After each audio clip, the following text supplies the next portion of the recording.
Okay, I'm Chris. And I'm Will. And y'all welcome. There you go. Y'all Chris. cut the tail end of me troubleshooting the podcast as we're starting. Every week. Amateur, this guy. Amateur hour. Anyways, Will, what are we doing today? I don't know what we're doing, Chris. I'm going to talk about something. I'm going to disagree with you about a lot of things. You're going to make some stupid... Oh, my gosh. Go ahead and get an echo going. Do you have No, we're going to rank... our personal favorite consoles for each generation. Let's just get down to it. Before we get started, though, what do people need to do? You need to click subscribe, hit that little bell so you don't miss any of our content, especially Chris's Newswarm content. He releases a video almost every day, sometimes multiple times a day, and it's pretty awesome, especially if you're looking for that need-to-know PS4 update knowledge. I get so annoyed. Has PlayStation fixed it? No, they have not. There you go. And they probably won't until the end of the year at the earliest, is my best guess. No, you have to tune in every time you make a video, Chris. Shut up.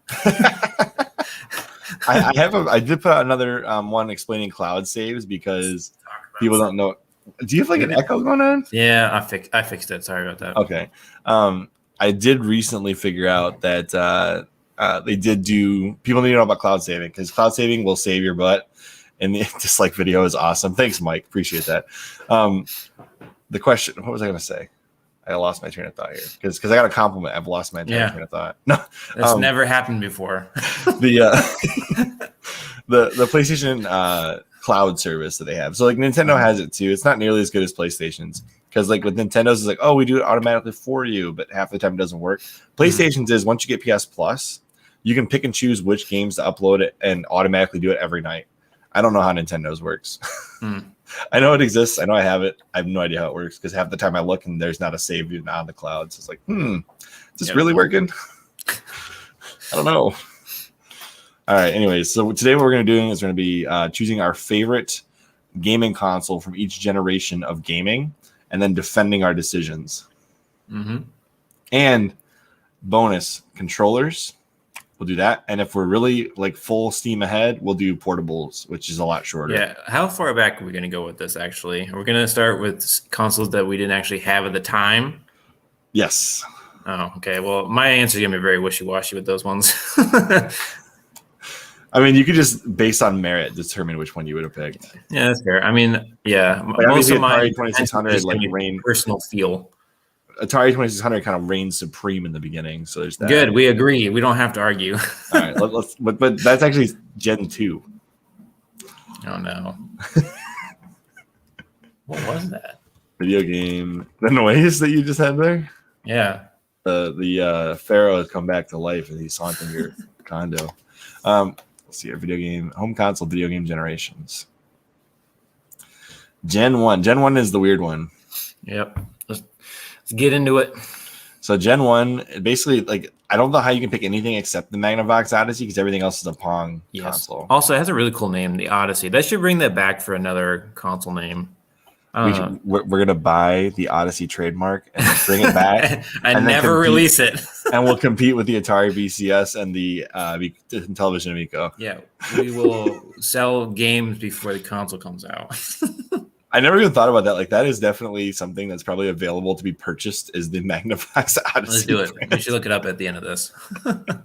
Wonder how much that would cost us. There's the Coleco Telstar. I don't actually know much about that one, but I'm sure it's a variant of Pong. I have no idea. I don't think I've ever heard of that one before. Oh, it sold 1 million units, though. That's pretty good. Yeah. Coleco's always kind of been more of a brand name of video gaming. I know this is terrible, but every time I see Coleco, it reminds me of Coleco Chameleon. Yeah, or Chameleon. Yeah. No. The Coleco Chameleon was that failed retro console that never came out. Okay. That was part of the reason why Pat the NES Punk got famous. Because he called it that it was never coming out, and he was right. Yep. All right, let's see here. So it says actually what I didn't know is that Nintendo had already been a business partner with Magnavox by 1971. Why on earth didn't Magnavox just say, all right, Nintendo, this is us. We're going to do it. It wasn't the market yet, man. I mean, they weren't really bringing arcade games to the couch yet, or to the home TV. Or portably, Gunpei Yokoi style. All right. So first generation, like really, what is the competition here? I mean, Magnavox Odyssey is I don't know how you argue against that one. It's the only one that actually had multiple games, if I remember correctly. Yeah, It didn't sell the best though. Interestingly it enough, didn't sell the best, but it introduced the market to cartridges and changing games, even if the games were extremely similar. Mm-hmm. So that's what I remember about it. I know that if you want to see a really great video about video game generations, go watch Adam Korlick's second generation video where he kind of recaps why he doesn't talk about the first generation. Mm-hmm. And that's exactly why, is like they're basically all Pong consoles. Yep. And then there was the Magnavox Odyssey, which is worth talking about because it's the reason why we have multi-cart systems. So what's your favorite version of Pong? I like the version of Pong where you hit the ball back and forth. Yeah, no, I like Nop. That's my favorite. Gnop. Gnop. All right, whatever. The Bungie version. Mm-hmm. I wish that was in one of the Halo games. So I could like make fun of it. Hey, there are arcade machines in the multiplayer map for Halo Infinite. Maybe there's like an Easter egg where you can play one. Well, it's not Bungie anymore, so I don't know if it would be. They could still play homage. And also, I mean, Joe Staten's back, so. Yeah, but Joe Staten didn't make an app. That was Alex. Yeah, but he's part of the history. He was at the company for a long time. Anytime I disagree with you, I'm just going to put this up there. Yes. I hate you. Anyways, second generation. This is where we start to actually get a little more interesting. And that's when you get buried like 1,000 ET cartridges in. I still don't understand that story. I've watched so many videos on it. Like I know why it happened, but I still don't get it. I think I got to think something related to like insurance claims or like being able to take a loss on it somehow. Maybe like, there had to have been a business decision related. Like, why would you bury cartridges? I don't know. Maybe it just costs too much money to actually trash them. And so instead they hired all of their factory workers to go bury them. I don't know. This doesn't make any sense either to me. So what are our options for consoles? I'm curious what we have here. So Magnavox Odyssey, the new version, I think it's Odyssey 2. You got Atari 2600. The Fairchild Channel F is a fairly interesting story too. I don't know a lot about it, but I've heard stuff about it in the past. I remember it being very interesting. Mm-hmm. Obviously, there's the Intellivision and the ColecoVision, which ColecoVision and Intellivision is a weird story too. And I don't want to get into it right now, but it's like copycatting and stealing IP and stuff like that. I think Coleco basically used other people's stuff in their console. Kind of a weird situation. And then the Atari 5200, which is infamous for having one of the worst controllers ever made. Yep. A lot of these early controllers sucked. Well, no, this one sucked even worse because from the time you played it to the next time you tried to use it again, the controller, because of the use of the metals inside the controller, you have to clean all of the contacts because that makes sense. Yeah. Okay. They used metals inside of this controller that just inherently reacted to each other. Great. And so it would always be like mucked up in between uses. So in order to play it, like part of the process to play Atari 5200 was get out your screwdriver, open it up, clean the contacts. I know all about that. So like my little sister had a 360 and I took it back and I got her controllers and she had like Cheeto dust inside of the joysticks. It's like, how did that even happen? So I had to take the controller apart to get it out. It was disgusting. Yeah, I wouldn't want to do that either. I've taken apart car seats. That's far worse. Doctor's office picks the 2600. Most games never ended. You know, you're right about that. And you know what else about the 2600 that would matter to Will? What, the wood grain finish? Halo 2600 exists. Oh my gosh, yeah, it does. And the thing is, like, I have contemplated getting the system and that cartridge because it's Halo, but it's like I look at it, it's like, oh my gosh, no, I can't go back that far. I just can't do it. All right, well, so you're picking Atari 2600. Yeah. And care to explain what your favorite game on the Atari 2600 is? ET, obviously. Really? I actually, it's funny. I actually played ET back in the day. So I did too, and I don't know. In all honesty, I don't know if I necessarily have a favorite for this particular generation. The only real experience I have with this is that my cousins had this system, and I thought it was really cool. I liked the fact that it had the wood grain finish, and their TV had the same wood grain finish. So I thought it was like part of the TV, and it was very confusing to me. That was the point. It was to blend into your entertainment system. Yeah, I get it, but like as a '90s kid looking back on that, it was cool.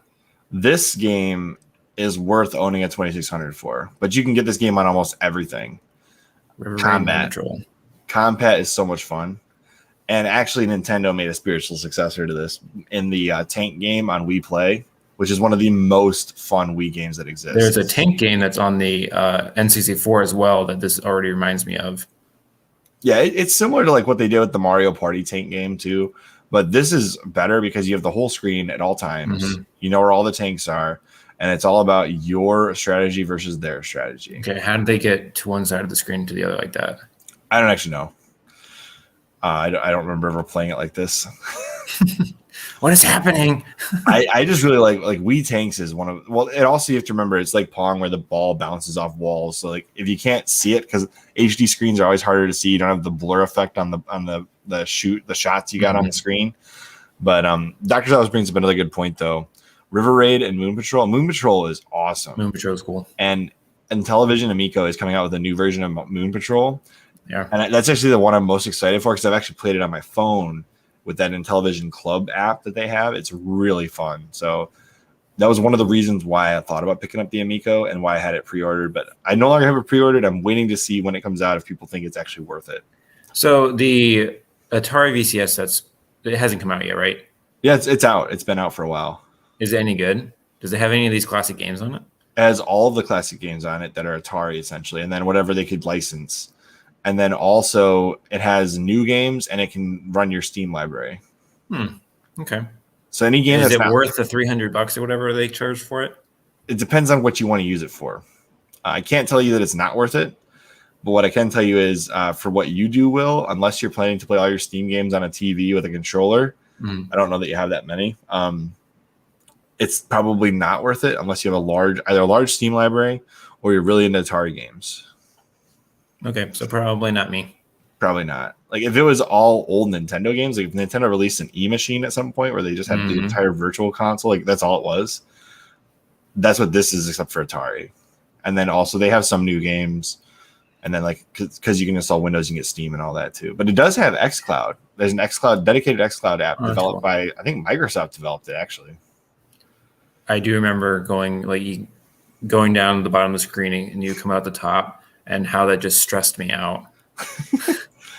But this game right here is the only reason that I really enjoyed any of the original Atari games, because Moon Patrol is something I discovered well after the fact. I discovered that because of the Intellivision Amico, and I enjoy it, but I would never have known about it if it weren't for the Intellivision Amico. This one I knew about because I looked it up. I was trying to find a game like the tank game on Wii Play, and this showed up. Because the only other experience I had of Atari was I think I played E.T. and then I think I played Pitfall, and that was it. That's the only two I played. Maybe Centipede. All right. So that's it for Gen 2. What's in the third generation, Will? We'll find out. This is when I think this is when Nintendo saves the day. It is. Yep, it most certainly is. So, Will, obviously the Atari 7800. No, I'm just kidding. So now we're into the more interesting, in my opinion, more interesting part of gaming, the third generation, when Nintendo swoops in and saves video gaming for the world, right? So this is the 8-bit generation. It says third generation consoles, 8-bit processors, which allow up to 5 bits of color or 32 colors, right?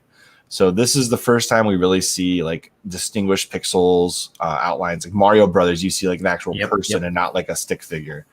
So, and the Sega SG-1000 is the Master System essentially. But here we go. Third generation is when Nintendo enters the party with the Famicom/NES in 1983 and 1985, respectively. And saves the video game market. And that console was produced for over 20 years. 2003 is when it discontinued. That's crazy. 61, almost 62 million units sold in a time when that wasn't really a time when, you know, game consoles sold those kinds of numbers. I mean, previous generations, I don't think we're anywhere near it. The Atari 2600 was the closest. That was the best selling console of all time at the time, 30 million units. And here comes Nintendo, doubles it and saves the video game industry. But let's see here. Yeah, because even before that 1.5 in Gen 1, that was the highest. So this is the best-selling console of all time in the 1980s. Famicom NES. Unless you disagree with what this system, what the best system is in this generation, well, I think we can just jump into the best games and like what our thoughts are on the controller. Definitely, it's going to be the Nintendo. We're not even going to argue this. But my favorite game from this one is the double pack of Super Mario Brothers 3 and Duck Hunt. Number 3 in Duck Hunt? Is that a thing? Yeah, number 3 in Duck Hunt. Yeah, maybe it's 2. No, it's definitely number 3 because he has the raccoon suit in the. I didn't even know that was a variant. I thought because I had Duck Hunt in original Super Mario Bros. Yep, it was Duck Hunt and Super Mario Bros. 3. Anyway, I had the orange gun. I had the orange, ray gun cart, and yeah, it was cool. It was awesome. Huh, I don't even see this cart. I don't know. We had it, so don't know what to tell you. Huh. You might have had a rare variant there, Will, huh? Technically my brother's console, so I have no idea how he got it, but yeah, I'm not going to deny that it exists. I just don't see it unless he had both cartridges. Maybe I'm misremembering. We just had both of them. Probably. Because I know Duck Hunt and Super Mario Bros. Was a thing. Because I really thought that I could switch between the two, though. But maybe I'm thinking of the first Super Mario Brothers, and we just had the third one. Maybe. Power Glove for the win. Yeah. I'm looking for it. I just don't see it. Power Glove. Yeah, Power Glove's awesome. I never got to use it more than once. But anyway, the orange gun right there, that's what I had. Yeah, no, this is the exact system I played with. That exact one right there. Super cool. And the controller was really nice, but it was like I remember going from this controller to the Super Nintendo, and I never wanted to go back because that squared off controller was such a pain on my hands. And I get that. What's funny is like you don't recognize controller ergonomics as being that big of a deal until you get a better controller. And so like you feel the difference, when you're living through this console by console, like you feel the changes and you're like, wow, this is amazing, but you can go back. I feel like when you come in at a later console and try to go back, it's like impossible. Like imagine trying to tell somebody that you can play with this controller when they already have things like this available. You know, that's fair. Like who's going to do that? I would never go back and buy another one of these, so I agree with you. I have gone back and bought the other one. You just have the Super Nintendo controller. I like that. Like Super Nintendo controller is still super ergonomic, and the D-pad makes it worth going back to for some games. Like so, I will say that, like as far as D-pads go, it's probably one of the best ever. I love the Super Nintendo D-pad. Yeah, it's nice. It's very clicky. So as far as the NES, like the game that I probably played the most on the original Nintendo was Super Mario Bros. Duck Hunt. Like I don't know how anybody could have a different selection than that as far as the most played game. I melted a chocolate bar in mine. What? I hit a candy bar in it in the cartridge slot. All right then. But outside of nostalgia, my favorite game to play on the NES is unironically Battletoads. Really? I got a friend of mine that I haven't seen in a while, but pretty close friend of mine that whenever I drive to go see him, you got like a 20-pack and Battletoads, and that's what we do. Yeah, you had that 20-pack back when you were 3. Oh, man, tough life. No, this has been post-adulthood. I know. But the Battletoads is fun. I did actually play. I don't know if you ever did this, Will, with the power pad, the track meet and all that. No, I only ever had the ray gun and the normal controller. Okay. A friend of mine, actually the friend of mine that I played the Halo 3 achievement with last night, had the track meet pad back in the day. And we actually would, like me and the Boy Scouts, we'd all get together and we'd do the track meet. Like, run, you know, like, try to do, it was fun, but it was like it was almost like what DDR became with the DDR pads later on. Yeah, that's cool. It was cool, especially for the time when it was out. But obviously, the older I got, the dumber I thought that was. It was still cool at the time. But TMNT, that is a really good one. Yeah. And then probably second place of the games that I played back in the day, though, would have been the Chippendale Rescue Rangers. I freaking love Chippendale. That was such a good game. Yeah. I love the Chip and Dale Rescue Rangers, and I remember distinctly, like some of the levels in my mind still blend together with the original Donkey Kong Country games because the level design was similar. Yeah. Okay. Yeah, I can see that. So that Chip and Dale Rescue Rangers, and then also Super Mario Bros. Those are probably the two I played the most. I actually never even owned Zelda on the original Nintendo. I didn't either. I didn't own the original Zelda and Zelda 2 until the GameCube, and we'll get into that later. Yeah, my brothers thought it was girly. Zelda? Yeah. That and Final Fantasy, so it's like a reason why I never played those games until later. So other than the standard controller, did you own anything else for it as far as controllers go? No, other than the ray gun, like I said, and that's it. Did you prefer ray gun games, or I'm sorry, light gun games? Really, is what Yeah, I guess it is like it. Yeah, I love Duck Hunt, and that's definitely the one I played the most. But I don't know, my hands were so small at the time that little controller was perfect for me. Yeah, I mean, I had no issues playing with it either. I remember going from that to the Super Nintendo and be like, man. Yeah, every generation I feel that way. Where it's like, I don't really want to go back, except for the Duke. The Duke is so worth it. Well, that's different because that thing is just gigantic and amazing. Hey, technically speaking of the Xbox Fan Fest earlier, I technically have $10 towards their gear shop for making it past round 1. Ooh. So I get $10 off something in the Xbox shop. Very cool. Better hurry up because it's all selling out. I tried to get the Master Chief standee, like the cardboard cutout, and it sold out within like a couple minutes. Actually, the only thing I want is the shirt the guy was wearing at FanFest where it had Xbox 360, Xbox One, Xbox Series on one shirt. I want that. You better hurry up. I've seen it in the store, so you hurry up. I probably will get that. All right. So the last part of this is I want to say, like, we got to discuss light guns because light guns you can no longer use on modern television, and I can explain why if you want to hear it. I know you've done it before, but go ahead. Do you know why? It has something to do with the refresh rate, doesn't it? No. Nope. I forget then. So it has to do with the fact that in a CRT, the light, basically the light gun is not actually shooting anything. The way that it sets up is it's got a sensor in it that looks for a light, like the essentially the hit box on the ducks or whatever you're shooting at. Mm-hmm. And if it senses white on the screen, then it's a hit. If it senses black, it's a miss. So on the new LCD screens, the big ones with the giant, like tons and tons of pixels on the screen, that little white dot has like absolutely no way for the light gun to pick it up. Okay. So like the way you would have to do it on a modern one is essentially you'd have to have you have a little like sensor bar. I have it with the Big Buck Hunter. Exactly. Yeah, exactly. You have to have its own separate piece for that. But yeah, it's kind of funny to think that light guns used. I mean, it's fairly intelligent the way that they did it. It's like a photovoltaic sensor essentially. Mm-hmm.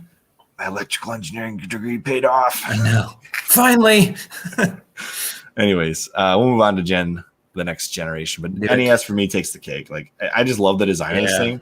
Although if I had to buy one today, I will say the variant I would get is the one with the dog bone controller. You know what I'm talking about? Yep. Mm-hmm.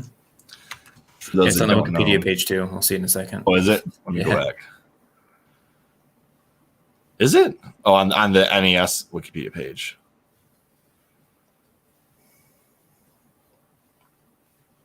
I don't know if they have the other variant. Oh yes, look it up. It's cool. Look it up. I thought it was. I like it. It's like the 8. Oh, there it is. The 101. Okay. There's actually like 3 versions of this one though. Like Europe got a different version than we did, and then Japan got a different version of it than we did. This one was junky, or am I misremembering this? It is, but only in the US. In the Europe, so it's funny. Like the US version of the original NES is actually like the best of the original variants. But in this one, they actually added like what's it called? SCART out? SCART. RGB essentially. You got RGB like clear picture out in Europe, but in the US they just handed us the all you got was the digital output, and that was it. The one for the digital, the antenna, the the worst version of output from a console you can get. You didn't even get AV. You got not even the RCA. You got brain is not getting there. The brain is not getting there. The garbage thing you got your TV through. Garbage output. What is that? Signal? RF. All you got was RF. That is the worst possible output from the NES that you could have gotten, hands down. And the US version only has that. That's right.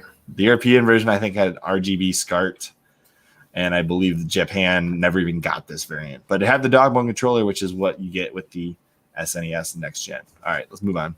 Sorry. Let's do it. I've overdone this. I've overstayed my welcome on this one. Gen 4. What is considered the fourth generation? Well, let's look at the list. We got PC Engine / TurboGrafx, which I actually never owned. Genesis. I owned one for a split second, but I had several friends that had them. And so I've played quite a bit on the Genesis. I had a Genesis and a Super NES. But I didn't really own one like officially for a long period of time. Echo to Dolphin. Let's just jump into it. Obviously, that's the best one. We don't need to think about Sonic. It's Echo to Dolphin. Neo Geo, Super Famicom / Super NES, Super NES, SNES. I just say SNES. I don't know why anybody says Super NES, but that's fine. Sega CD / Mega CD. Like that is something I would have loved to have owned as a Sega CD, but I was probably too young to take advantage of something like that.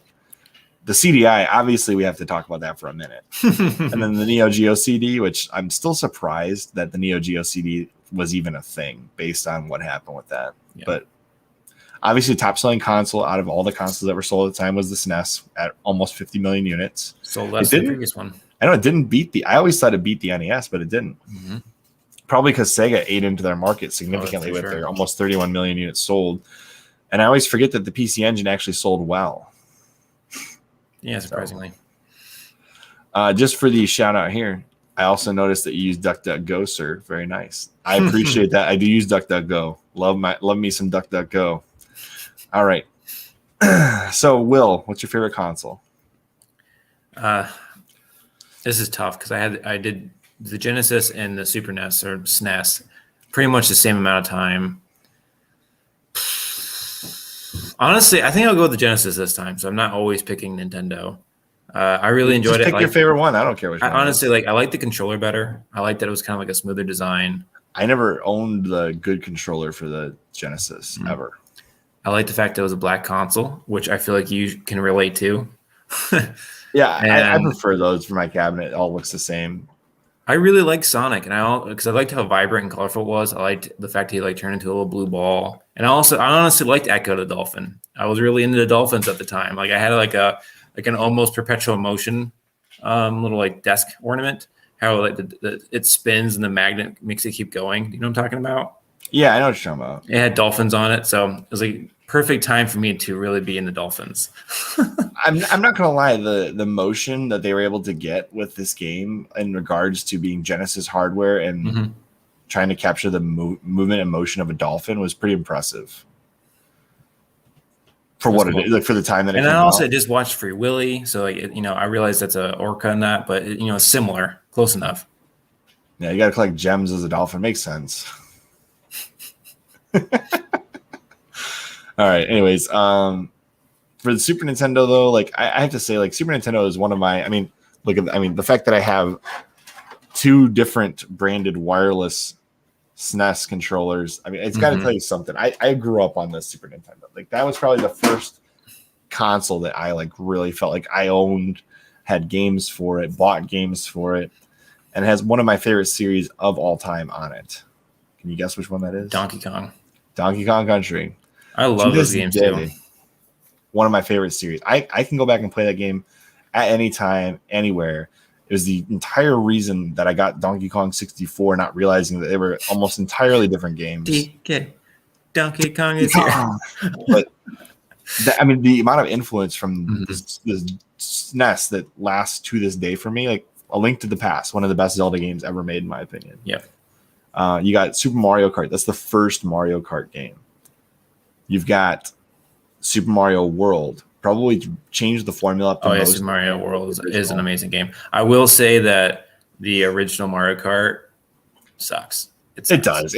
But you got to start somewhere. I understand that. I'm sure it was revolutionary for the time, but man, going back to that game, it's this sucks. The other half of that is Fire Emblem. Oh yeah, one of my favorite Fire Emblem games. I discovered it later on, but Fire Emblem Mystery of the Emblem. One of my favorite Fire Emblem games that exists was on that console. That's where Marth comes from. Well, it comes from the original Fire Emblem, but it's a remake of the original on SNES. So, Yes. and it's a much the more releases for that series are so confusing. the quality of life of the Mystery of the Emblem versus the original is just night and day. Mhm. So unless you have like a reason to play the original, like you Star care about Fox. you care about the couple of bonus. I never played Star Fox. What? To this day, I've never played Star Fox, so I never talk about it. Wait a minute. You never played the original Star Fox or any of them?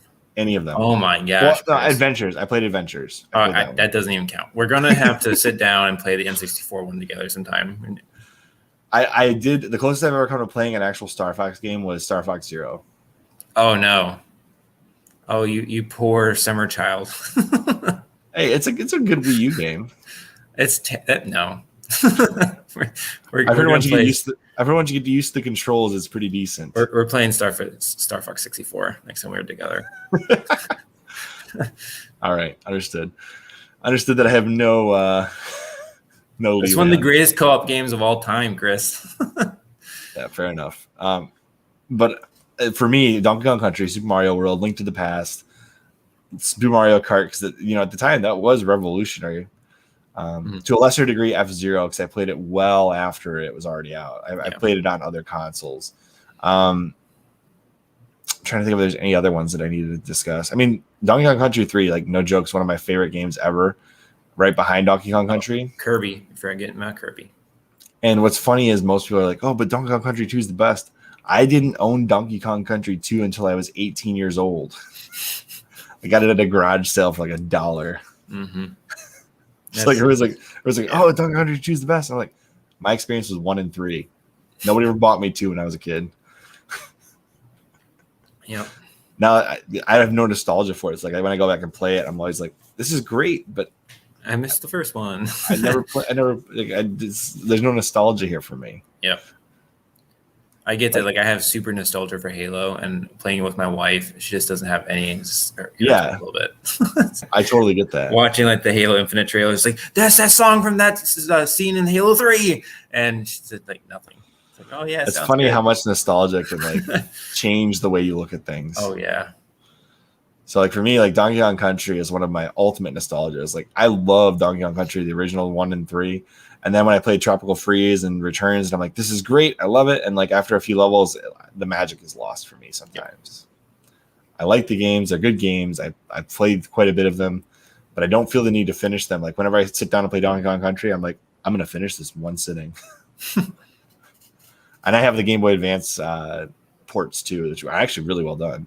Yeah. And the really bad Game Boy Color port. No, those are terrible. I don't recommend those. No. You don't understand. The one Donkey Kong Country was actually ported to the Game Boy Color. Yeah, I know what you're talking Donkey about. Kong Land, there's 3 of those that are different from Donkey Kong Country. Oh, I see. Okay. We'll get into it later. But Donkey Kong Country. Well, I'm still waiting for that review, Chris. I remember getting the teaser trailer for it. I forgot I even This is why I don't know this information. I forgot about that entirely. That's probably never coming out. So yeah, Zelda. I got my first Zelda bearings on that console. Donkey Kong Country, Super Mario World, Link to the Past, and I'm trying to think of is there anything else that I'm missing here besides Star Fox that I never played. I know there's Castlevania. That's one. Super Metroid, but I actually have no nostalgia Super for Metroid that. too. Yeah, I never played Super Metroid on the Super Nintendo. I did. I actually did. In fact, the Metroid Mondays that I did, that was the first time I finished the NES version of Metroid. I had played that before. This is the first time I ever finished it. Oh, I'm sure I didn't finish it. I had an attention span of an ant. Long story short, for me, the SNES is one of my favorite controllers of all time, especially for classic games. Anything 2D side scroller, I love the SNES controller. Yeah. And then good. Anything related to Super Nintendo is pretty much on the list of games I love. If I owned it, I loved it probably. Like Phantom 2048 or 2084, whatever that game was.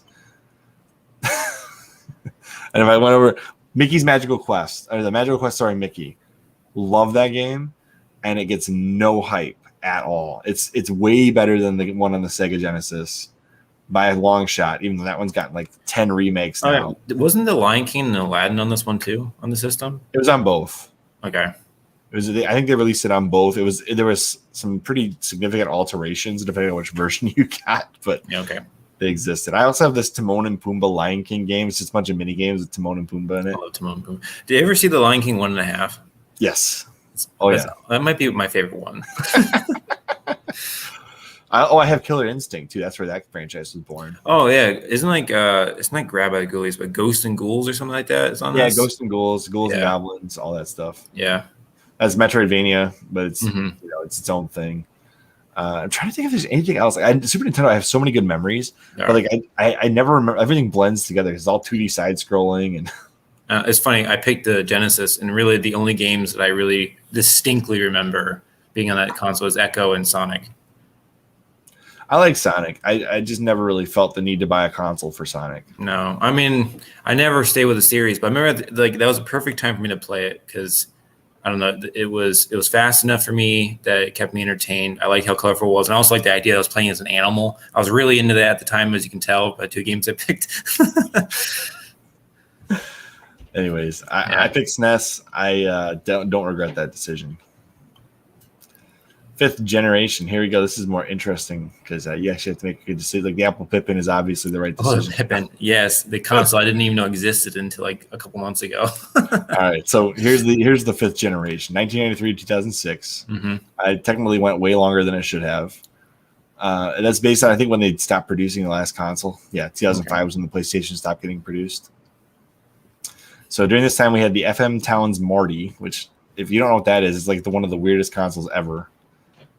If I can even get it to... Yeah, no one liked it, hence the low sales. Well, who wants to buy something that's called FM Towns Marty? I don't know. It's a weird name for a console. But it exists. You could pick anything, like Jaguar. That's such a cool name for a console. Yeah. There's the Amiga CD32. The Atari Jaguar was technically the first 64-bit console. And then you got the 3DO, which 3DO is interesting too. Oh, you know what we forgot to do? The CDI. That's where the weird Zelda games are. That's where my boy comes from. My boy.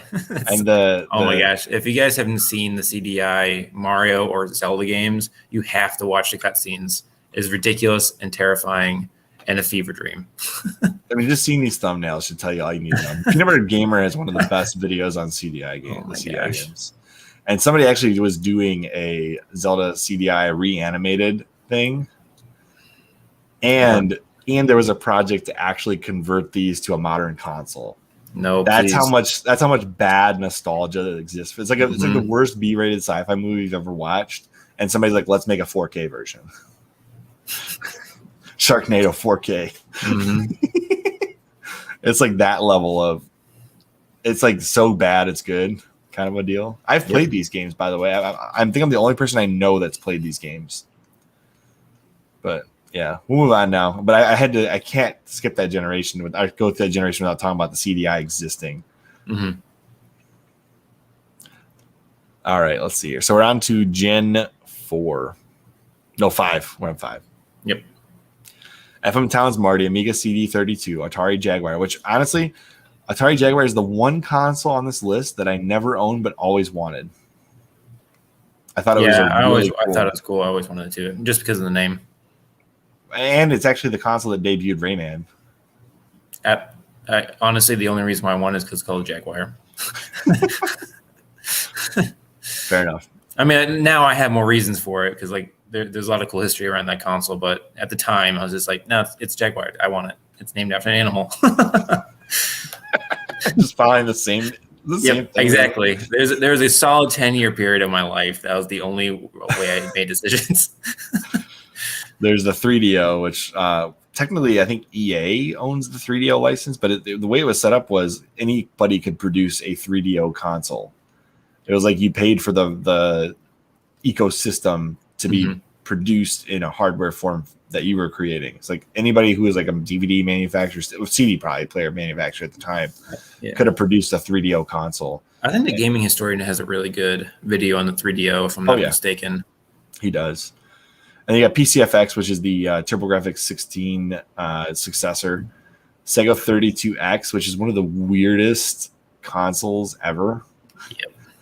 That's how you get like the dock on top of your Yeah, this is when Genesis. Sega just decided to shoot itself in both feet and then also its face.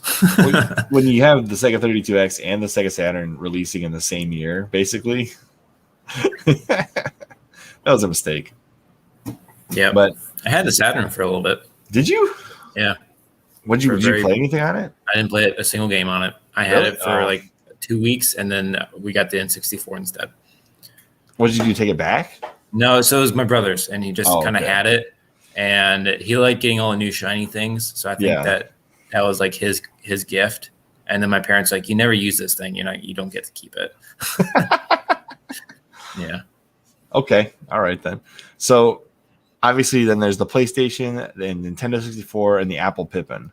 Mm-hmm. The Apple Pippin might be the weirdest, most interesting thing on this list for one reason and one reason only. It's the only time that Apple ever attempted to break into the gaming industry at a serious level. Yep. They've never really attempted it since, except for if you consider the Apple Arcade with the Apple TV and like iPhones. Yeah, a little bit, yeah. And the only reason I would consider it is they actually make more money in gaming than any of the gaming companies do. Yeah, I don't get that. It's sad. Mm-hmm. Well, everybody has a cell phone. So if you're doing any kind of in-game transactions. Yeah, I get the economics behind it, but I still am frustrated by that news. It is very frustrating. And it makes me worried that these other companies might join in on that. Yeah, that's exactly what I'm thinking. So my pick of this generation for basically no reason is N64. I have a lot of reasons why I'm picking that one. Second place for me would be PlayStation. And there's going to be a repeating pattern here for me with PlayStation taking second place to other consoles. Yeah, okay. All right, so for me, the N64, I see Doctor's Office has one of my favorite games, GoldenEye. I freaking love that game. I would play with it with my brothers almost every day. I love the throwing knives. I like getting the bazooka. It is, oh my gosh, I just have so much nostalgia for that game. I love it. But Star Fox, another great game that you haven't played. Turok, I never got into. I really wanted to because I really wanted to like shooting the dinosaurs, but I never got into the gameplay of that one. And then, obviously Super Mario 64, Smash Brothers. Oh, yeah, Smash Bros. That's right. Yeah. Paper Mario. I never watched it. I never played Paper Mario. Paper Mario is one of my favorite games. Duke Nukem. F-Zero X. What are some of the fighting games on it? Was Mortal Kombat on that one too? I don't know. I don't think I owned any fighting games on the N64. One of them was, I can't remember which one it was now, but I know if you play as one of the females. Mario Party. I never played Mario Party at that time. What? I didn't have it at the time. So my brothers are 8 and 10 years older than me, so it's really like whatever they got was what I played. There was a fighting game that if you won as the girl, she shook her. Yeah. I think I know what you're talking about. As like a 4-year-old kid, I was like, this is like next level R-rated stuff. And it's just like I got so good at that game. Oh god. But also Sarge's Army, I think that's what it's called. Like when you get to play as like little green army soldiers. You know what I'm talking about? Yeah, is it not Toy Soldiers? It might be Toy Soldiers. It's essentially like the little green men from Toy Story. Yeah. I think that's called Toy Soldiers. Okay, that was a lot of fun. I played that a lot too. I'm looking for the game list because I remember looking at this before. And I was like, man, they had so many good games. And then I'm looking at Army Men. Okay, Doctor's Office got you. Nice. I've always forget Turok was a thing too. Like I know it's a thing, but at the same time, I'm like I always forget. Oh, list of N64 games. Zelda. So I had Ocarina of Time on here. That was a good game, but I never felt like it was.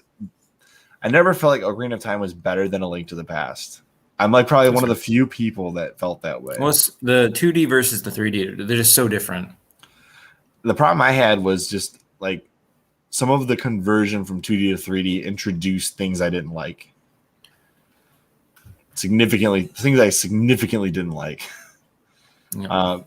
So there's only 393 games, and I think there's a lot that were never released in North America. It's like unreleased.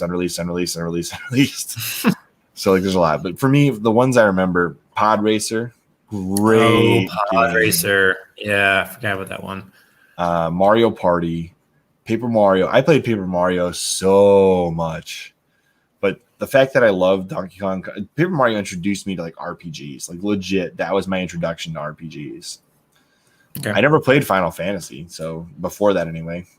Neither. That Well, like I basically said, there's a reason why. I didn't even know that Link was in his own game until years later. Like I would play as Link in Super Smash Brothers because I thought it was cool to be the elf and have a sword, but I didn't realize that he was actually from a game series. I had tons of hours in a Pokemon Stadium, which Pokemon Stadium was great because they had like Mario Party style Pokemon mini games in the game, which was a lot of fun. I also had Dodrio Tower and the Game Boy connector where you could play your Game Boy games on your TV, which was super advanced at the time. I didn't even know that the Super Game Boy cartridge for the Super Nintendo existed at the time, which I would have bought. I would have bought that if I'd have known, but that actually never played Game Boy Color games. Did you know that? Did not know that. So you can only play Game Boy and Game Boy. Game Boy. Just Game Boy games. That's right. And then the other thing, there was a Game Boy Color one later on. I think it was like the Super Game Boy 2 that only released in Japan. Maybe could be wrong about that.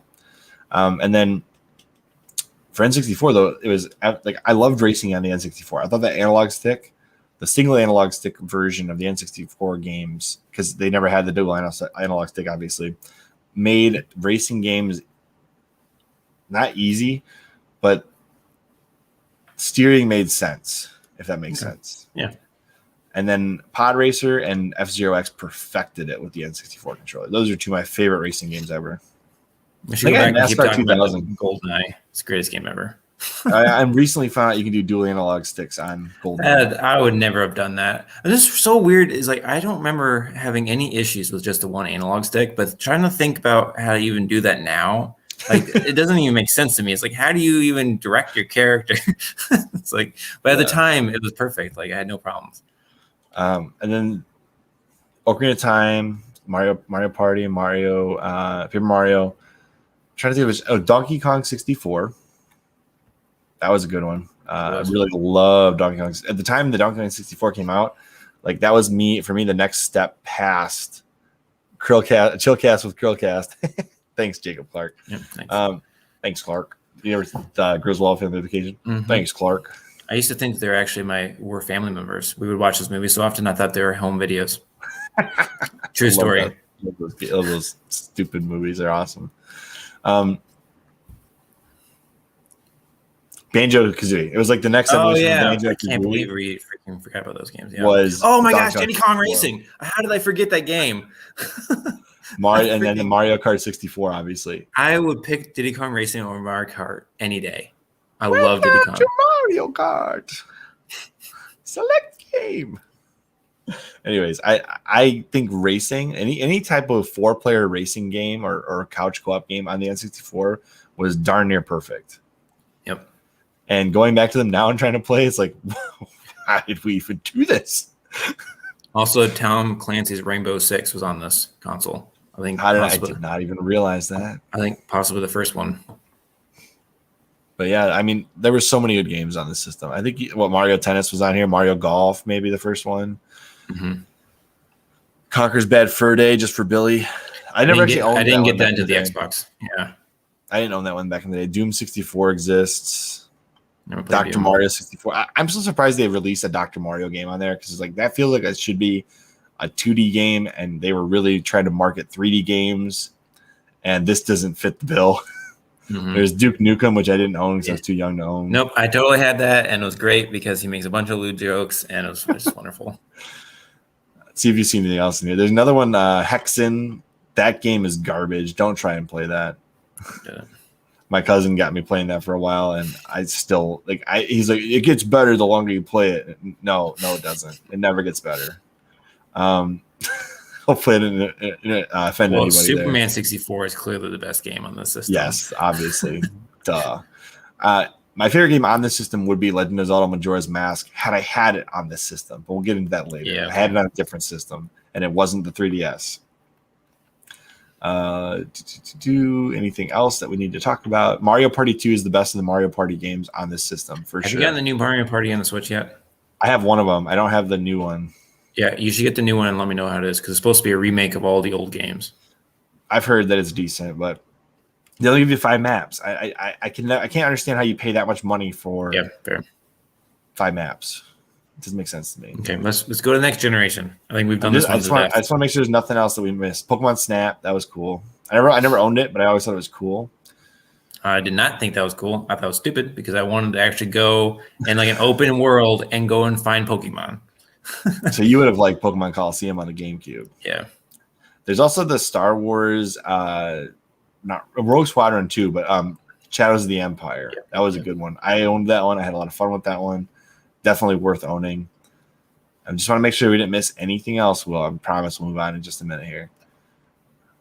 No, I think we've got it all. WWE. Oh my gosh. I forgot that too.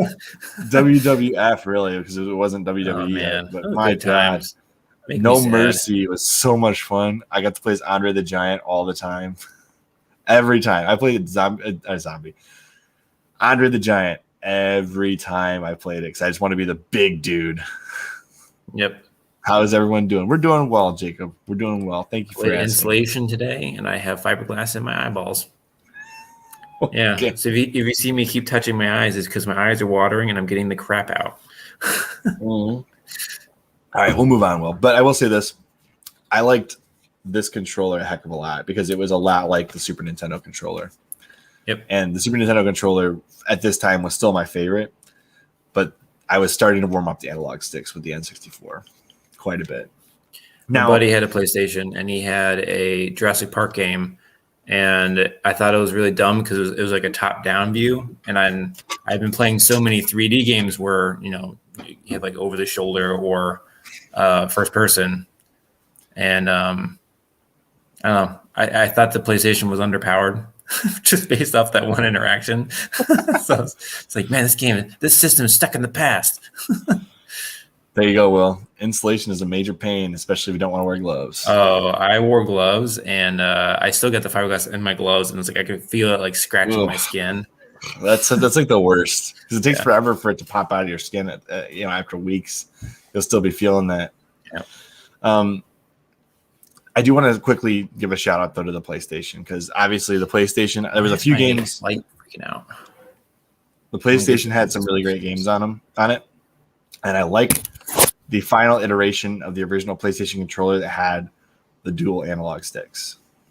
Yep. That was the original DualShock. I don't think it was actually called the DualShock, but it was the original DualShock essentially. And that one I used to play Crash Bandicoot. And Crash Bandicoot 1, 2, and 3, especially Warped, was one of my favorite 3D platforming experiences ever. Oh, we forgot Super Mario 64, Will. What the No, I said that already. Did you? Okay. Yeah, good. So good. But I liked Crash Bandicoot better. Crash Bandicoot for me was the natural progression from Donkey Kong 64 to 3D platforming. I had a really hard time. Not Donkey Kong 64, Donkey Kong Country. I'm sorry. Yeah, I have a really hard time with Crash Bandicoot just because you can't see where he's going to land. That's my only problem. Yeah, it's a little floatier than I would like, but I really do feel like Crash Bandicoot is a much better 3D representation of Donkey Kong Country than Donkey Kong 64. Yeah, I can get behind that. And the music of Crash Bandicoot games, I almost picked PlayStation because of Crash Bandicoot Warped. It's just that good. And that's the only reason. I have other PlayStation games, like I've got Revelations Persona. I got Persona 2 Eternal Punishment.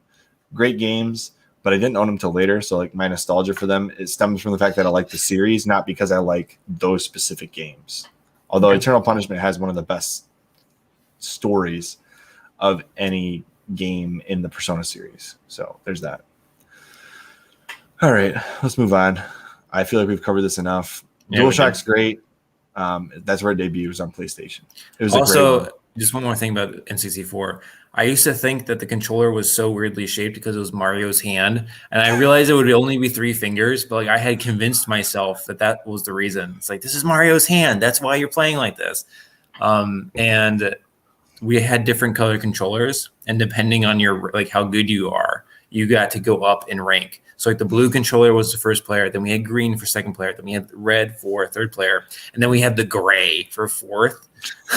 So yeah, that was great. We had blue, green, gray, and purple. We didn't have red.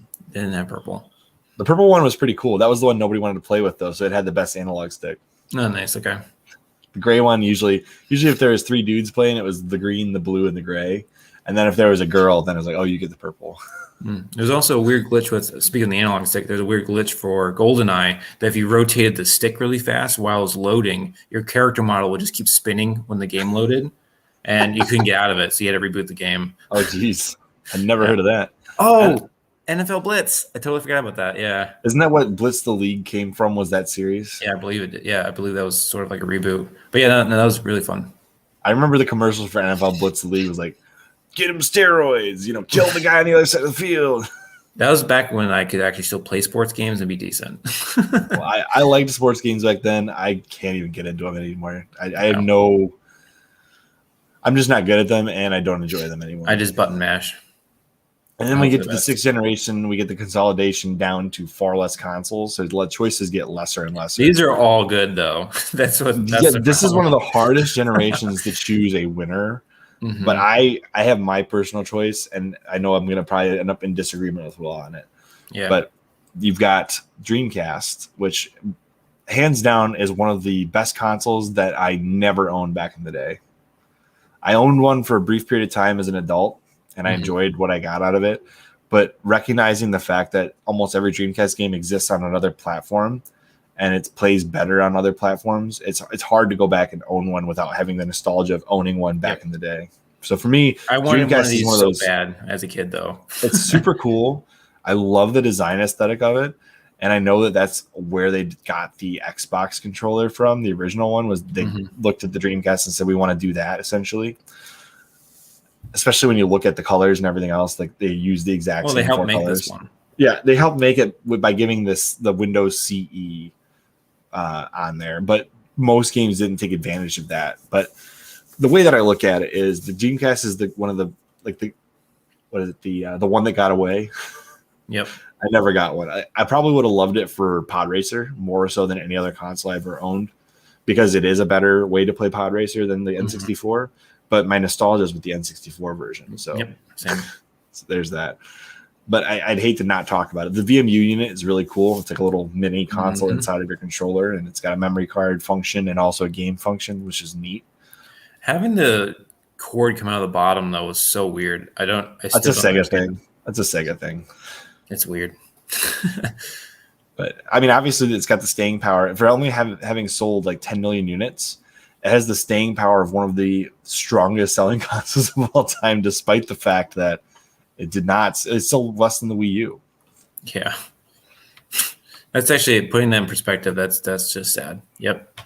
So it's just got a very dedicated fan base, and Adam Korlick knows how dedicated this fan base is, because they still got games coming out for this. Unofficially, but still coming out. So let's get into the other part here. PlayStation 2, obviously best-selling console this generation, hands down, not even close. Because people wanted a DVD player. Yeah, even though you can get that with the Xbox. No, you had to get like a whole like DVD playback kit. No, all you had to get was the remote. No, you had to get the little plug-in thing. You plugged it into the plug-in thing was plugged into a controller port or memory card port. I can't remember which. But the reason you needed that, I don't know if you know this, the reason you needed that was because Xbox had a DVD player in the system, but the license for DVDs was on that plug-in for the remote. So basically you were buying the DVD license separate from the console. Yeah, it was a dumb decision on their part. They probably could have sold a lot more if they had just built that in. Yeah, the license was physically on the controller plug. But they had the Ethernet port. They did for Xbox Live. Xbox Live was a game changer. But PlayStation 2 is not my favorite this gen, and neither was the Dreamcast. So that leaves 2. Which one is it, Will? You probably get to pick the GameCube. Oh, yeah, hands down. Yep. This is a hard one because these are all great consoles. I'm going to end up picking the Xbox simply for nostalgia. But, I mean, I can't fault anyone for picking the other ones.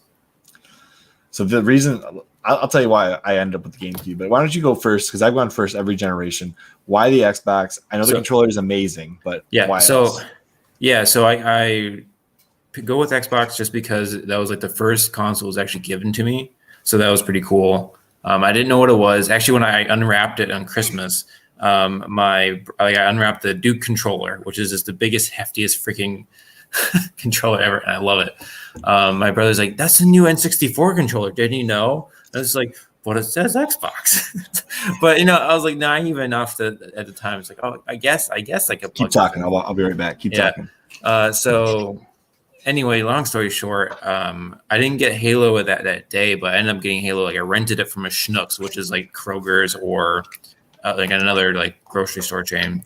And I loved Halo. I loved Amped, and yep, I have one of those coming in the mail soon, Chris.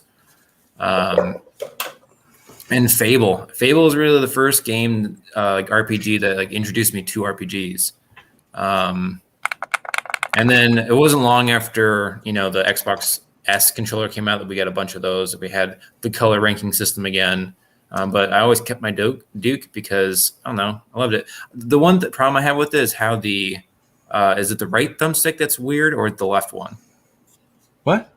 The right thumbstick on there. No, not joystick, not the triggers, thumbstick. Oh, how one's got one's got an invert and one got essentially like concave and what's the other thing? Convex and concave. Yes, like one exactly. of them. Yep.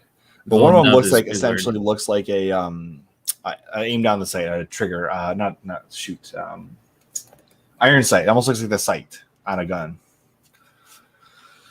But yeah, it's definitely this. That's almost like halfway between an Xbox analog stick and a PlayStation, because PlayStation 3 and PlayStation 2 both had like the concave, right? No, convex style thumb, where it didn't have this little nub in the middle. It's just like all one rounded, smooth analog stick.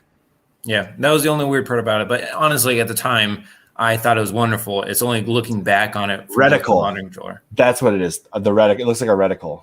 Okay. I could not think of what the name of that that thing is. It looks like the reticle, like on a Call of Duty or like a real gun. Yeah. Anyway, like basically, there's so many games on that system that I love. I love the 007s on that system too. I like Nightfire. I like Munch's Odyssey. Like a lot of the fighting games, a lot of the Mortal Kombats, basically anything co-op that I could play with my brothers. And then you bring up Xbox Live. I played so much Halo and Halo 2 on Xbox Live. I actually went back and looked at the stats because they still have them on Bungie. I guess now it's on Waypoint, but and I don't think I had a life at that time. I don't know how I went to school. I don't know how I did sports because I played a ridiculous amount of games. You said 2,000 hours or something? Yeah, and I should look it up. It is like 2,000 hours. It's ridiculous. And in perspective, that is like me playing Persona 4 Golden. By 250 hours in Persona 4 Golden, it's like 250 hours is 3 playthroughs. So it'd be like me playing Persona 4 Golden, like what, 3 times 8? So that'd be like 24 times playing through Persona 4 Golden. Yeah, it's insane that I play that much. And then Crimson Skies was good too. I really liked that plane dogfighting game. And then maybe it was like 2,000 games, so it's actually longer. Oh yeah, than you're right. I think that's what it was. What is it? Oh, Call of Duty. Yeah, the original Call of Duties were really good, and then Rainbow Six was also really good on this system too. Just lots of good memories. So I actually did not own the original Xbox. My nephew did, but he was living with my family at the time. My sister and I had all moved in. Mm-hmm. So I had access to an Xbox. We played Halo, the original Halo, Halo 2, and Knights of the Republic. Oh, Knights of the Old Republic, yes. And I think of the original Xbox games, those are like the few that I own still, is like Halo CE, Halo 2. I own the Halo 2 multiplayer map packs. Why wouldn't I? Mm-hmm. And I also own the Knights of the Republic 1 and 2. I don't think I have the Burger King games. Do those count? I really don't know. Maybe not. I think that's it for OG Xbox games that I own still. Oh, Jet Set Radio. That was a great one. Yeah, that's it for that. So for me, the Xbox nostalgia for me is those few games that I played on it. Yeah, I think I played Shrek 2 on that. I had Shrek 2 on, I think, the GameCube or the Xbox or both. I don't remember, but I liked those two. Oh, and I had Forza Motorsport, but I got that with my 360. It was a pack-in game with my 360 because it was backwards compatible, and they were advertising it hardcore. You remember how I said I had played KOTOR at the time, and I was like, I got stuck in a hotel, and I that's like all my memories of it. Yeah. Well, I was going through KOTOR 1, and it's like, man, I don't remember any of this. It's because that's actually from KOTOR 2. It is. Yep. I was very confused why you kept saying that. I had played the second one. I had not played the first one before. That's funny. Yeah. Yeah, for me that was my experience with the Xbox. And I played with this. I love the Duke controller, but I only played for like 4 or 5 games. You don't have Amped, do you? No. I should give you mine and let you borrow it. Oh yeah, Battlefront, but I played that on PS2 with my cousins. I played it briefly, but again, like this is very much when I'm still playing with my brothers. So if they didn't like it, I wasn't allowed to like it. So I'm gonna pick the GameCube, and not because of the controller, although I do love the GameCube controller. I think the GameCube controller really revolutionized and really kind of set up the design for the Xbox because the dual analog's been offset. The C stick is not as good as an additional analog stick, but for somebody that grew up on the GameCube, it's totally fine. I have no issues playing it. I got it for 2 reasons: Zelda and Fire Emblem. And Fire Emblem was way more so than Zelda. But my version of the GameCube came with the Legend of Zelda Anniversary Collection, which had a demo of Wind Waker. It had Legend of Zelda Ocarina of Time, Legend of Zelda Majora's Mask, which I played a ton of. It had Zelda 1 and Zelda 2. And that was the first time I ever owned the original 2 Zelda games. Also, Double Dash, man. I owned that way later, believe it or not. Oh, okay. That was a packing game. But the reason I give it elevation over the Xbox is not because I love all of the games and controller, but because it has the Game Boy player. Yeah, I didn't even know that existed at the time. And I got that for $10 at GameStop when the Wii had just come out. You lucky bastard. I was very lucky. I almost didn't buy it because the GameStop employee was like, "This is dumb. Why would you buy this?" Screw you, GameStop. And I was like, "Well, I have a GameCube and I don't have a Wii, so I'm gonna get this." And I have never regretted that decision. Yeah, well, the only decision I regret, kind of, about the GameCube is buying the component cables for $200. Yeah, you should regret that. So I had a similar conversation with the GameStop employee when I bought the Wii U, and the Switch was already out. And they're like, "Why are you buying this, not the Switch?" It's like, because the Wii U is $50. And all the games like $5. Yeah, exactly. I can get like all of the games. But a game that we forgot to talk about that's also on the GameCube is Spider-Man 2, one of the greatest games of all time. It's very hard to go back. I have Spider-Man 1. I don't have 2. That one's also good, but you can't go to the city streets in that game. Right. I actually have pretty much my entire collection from my childhood on my GameCube. F-Zero GX, Legend of Zelda Wind Waker, Legend of Zelda Twilight Princess, which I do prefer that version just because of the nostalgia. Legend of Zelda 4 Swords, Legend of Zelda Ocarina of Time Master Quest. I have all 5 of the Zelda games that debuted on the GameCube, even though like 3 of them are ports technically. I've got both of the Pokemon games, Colosseum and XD Gall of Darkness. My GameCube collection alone is probably worth several $1,000s because of sell it, buy me something. But I absolutely love the GameCube, and I can never bring myself to sell anything GameCube related. I have 4 GameCube controllers. I've got the bongos, the Wavebird. I've got 4 sets of bongos for it. I got Donkey Konga and Donkey Kong Jungle Beat. I've never bought Konga 2, but I've also heard it's not very good. Fire Emblem, obviously, I've got that. The only one on there, the Fire Emblem Path to Radiance, which is one of my top 3 Fire Emblem games. Like literally hands down in my top 3. It's number 2 for me or number 3. It depends on the day I'm talking about it because it competes with Echoes on 3DS, and those are both good. I'm trying to think if there's anything else I need to talk about on there. Super Smash Bros. Melee, obviously amazing.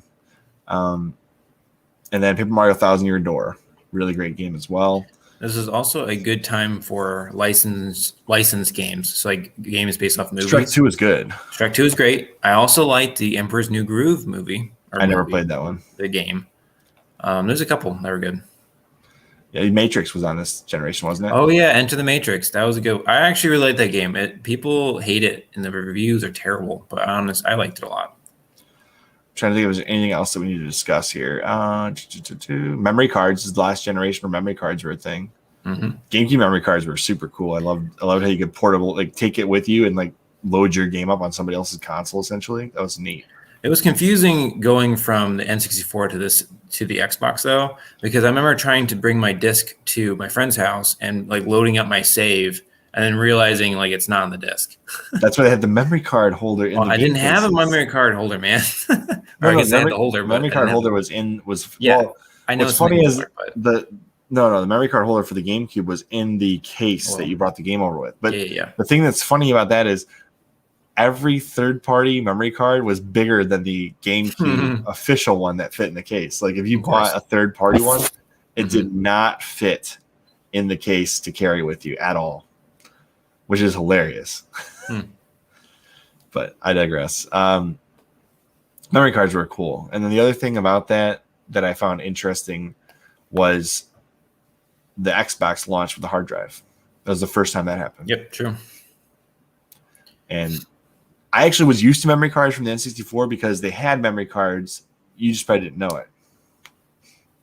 No, I mean, I didn't need it. Well, I guess it slotted in where the Rumble Pack went, right? Yep. And they also had the expanded memory pack to play games like Donkey Kong 64. That went into the console to expand the RAM. How funny is that we had the first upgradable console? The N64, really. Like officially upgradable, not like third parties created something for it. I think that's it. But yeah, GameCube was definitely my pick for this generation. It's the one I played the most on myself. Yep.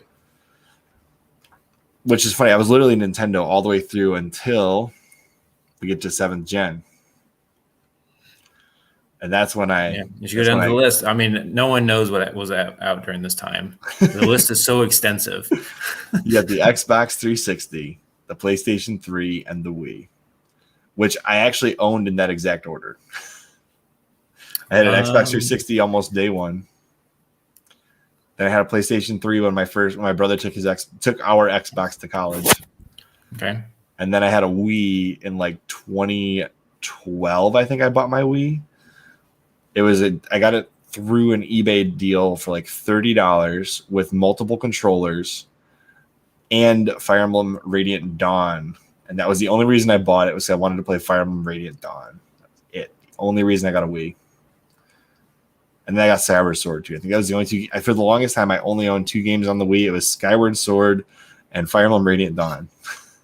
That was it. Yeah, I ended up getting the Wii for my little sister and got her Skylanders. Yeah, there you go. So, Will, what's your pick for this generation? This one's actually very easy for me. The 360, hands down. Like I didn't get into the other consoles until way later. I don't give a crap about the PS3 or the Wii. I know it's blasphemous because I know the PS3 has a lot of great games and has a lot. It is the more powerful system, but I mean, that's debatable nowadays. They've kind of discovered the cell architecture is powerful, but the 360 has a different advantage in regards to the different advantage is that it's got Halo, and that was sold it for me. I loved Halo from the original Xbox. I see you have it, Chris. You have to bring it up every time. It's like, that is my favorite PC controller. No, the wired 360 controller. That's not even what I'm saying. The wired 360 controller is my favorite controller, hands down. It just only works on the 360 and PC. Yeah. Like in regards to first-person shooters, I like that controller the best of any controller that exists. Yeah, I do like it. There's hands down, the wired Xbox 360 controller is my favorite controller because it doesn't have that stupid nub with the battery pack. Fair. Yeah, the nub is weird. Ergonomically, that is the best controller ever made, in my opinion. And you can't convince me otherwise. I never actually had the wired 360 controllers just because I didn't get the 360 right away. I waited until the Elite came out, so the black version. And that's when Halo 3 came out. So it was sold with a wireless controller, and that's how my parents ended up getting it for me. And then the 360 also had the best custom artwork game consoles of the entire generation. You mean a custom game? What do you mean custom? The custom, like officially produced custom skins, essentially. Oh yeah. Well, the Halo one is amazing. The Halo Gears of War one is really cool too. My buddy had a Modern Warfare 2 one in my there's like a dark green, like military looking one. Yeah, that's cool. Yeah. Anyway, so as far as why this is my favorite system of this generation, I love the controller. Also, I was super bummed when the prototype PS3 controller wasn't the official controller. I was so pissed. You have no idea. I read this article where they have like the two consoles duking it out, and that boomerang was so beautiful and it was so like sci-fi and futuristic. And when they didn't have it in the box, I was just like, no, I don't want it anymore. I still think this is the coolest Xbox 360 variant ever made. And it was beautiful. No contest. Ye old boomerang. And I wish they had made a wired version of this, because I would have broken my all black rule for this controller. Yep. Just like I would have broken my all black rule for the Xbox Series X Halo Infinite Edition. I would have broke my rule for that. That would have been the only reason. And the only other console that breaks my rule is the Xbox 360 OG that I still have. I have a white one, and I have all matching white components for it. Yeah, I would totally get this one if I could find it, and I'd also get the OG Xbox, the green one for Halo. Yeah, like I had multiple controllers for this. I had upgraded the hard drive from the stupid 20 they gave you to a 120. Mm-hmm. I had multiple headsets. I had the whole shebang. And unfortunately, I just couldn't keep the system running. It just kept dying on me. One of my siblings sat on my headphones for this, and it broke it. And I actually had it like rewired with gum. Use that as like your insulator. Yeah, exactly. It was super janky, and I was doing it in the moment because like this is a heated battery. I can't go and get tape. So, yeah, oh my gosh. But anyway, so back to the games. So Halo, obviously, I love Gears of War. Fable 2, I can't say enough about that. Fable 2 is amazing. The original Modern Warfare. Fable 3. No. Man, Dead Rising. I mean, I know it's one of your favorite games, but I didn't play it. I still haven't played it. I think also hands down we can say the 360 controller is the best of this generation. Yeah, bar none. Like I they do did really nothing. like it.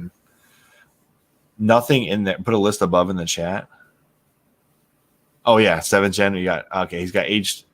Wait, Halo 2 is not part of 7th gen, or is this? Are we 8th? Oh yeah, 7th gen. So Halo 3 is probably meant. They got Reach, ODST, Left 4 Dead, Black Ops. Call of Duty Zombies really peaked here. Mm-hmm. Red Dead Redemption 1, Battlefield 3 and 4. Oh yeah, Red Dead. Okay. Bad Company was fun. Left 4 Dead, Will. Bad Company makes me super dizzy. I think I gave that to you. You did. I have it. Yep. I'm looking at my collection now. There was actually a Persona game on the Xbox 360. Yeah, there is one on this one. 2 of them. Persona 4 Arena and Persona 4 Arena Ultimax. And then technically, Catherine is in like the canon of the Persona series, kind of. But those were all on the Xbox 360. But my personal, other than the Halo games, Halo 3 is, I mean, bar none, Halo 3 is the best Xbox 360 game, hands down. But Dead Rising, literally, I as much as I play Halo, like I think I play Dead Rising even more just because I can just boot it up, play by myself, and enjoy it. We can't forget the better game though. Banjo Kazooie, nuts and bolts. Oh geez, no, I didn't even own that one. Trying to think if there's anything else I need to mention for this system. Oh, The Witcher 2 came to this system. Oh, The Witcher 2, yeah, that's a phenomenal game. I mean, I got it way later, but I recognize the fact that it was I know there's a run bunch of games I'm forgetting. I'm disappointed in myself. I was actually using the Need for OG, Speed Most Wanted is that this is the best version of Need for Speed Most Wanted. I used to use my OG wireless adapter. No, wireless adapter. I guess it is a wireless adapter for the 360. And then there was an update where it didn't work anymore. So I called the Xbox guy or the Microsoft. I was like, hey, why isn't this working? You need to fix this.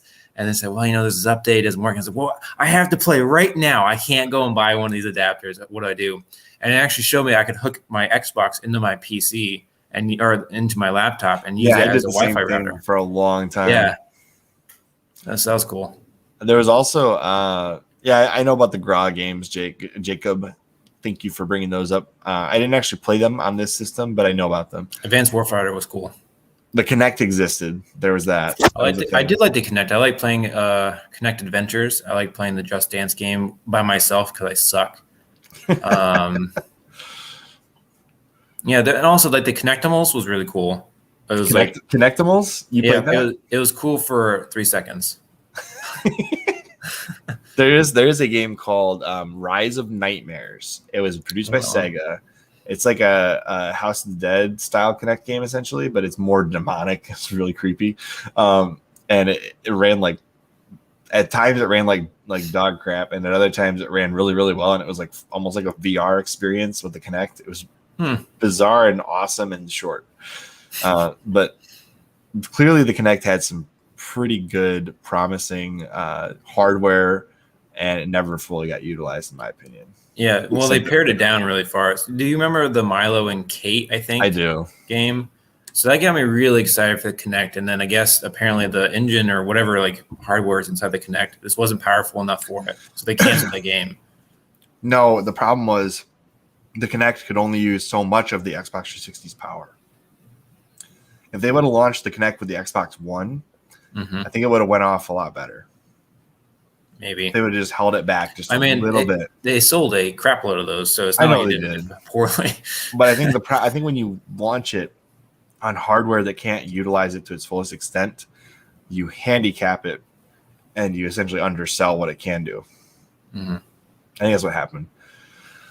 Mass Effect, there was that too. Mass Effect. I didn't play that until recently though. So and the Xbox was the first console to introduce Bioshock. Can't believe I forgot that series. That's it's a multi plat, but yeah. Well, it launched originally on the 360, right? I don't remember. I thought it was on both. Maybe not.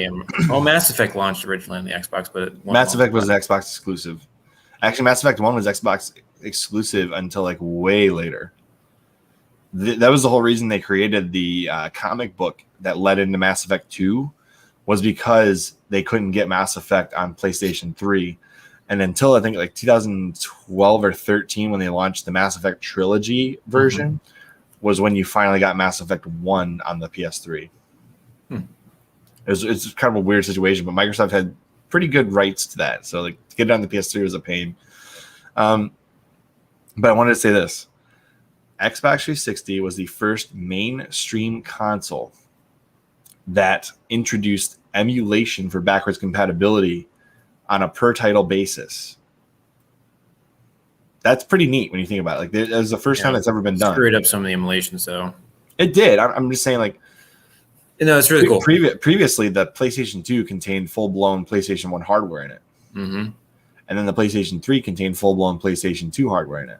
And it emulated PlayStation 1, but that wasn't really groundbreaking. PlayStation 1 at that time, you're 2 generations back. You're like almost 15 years behind. It's like that should be able to be emulated, but this one straight up emulated the previous gen via software.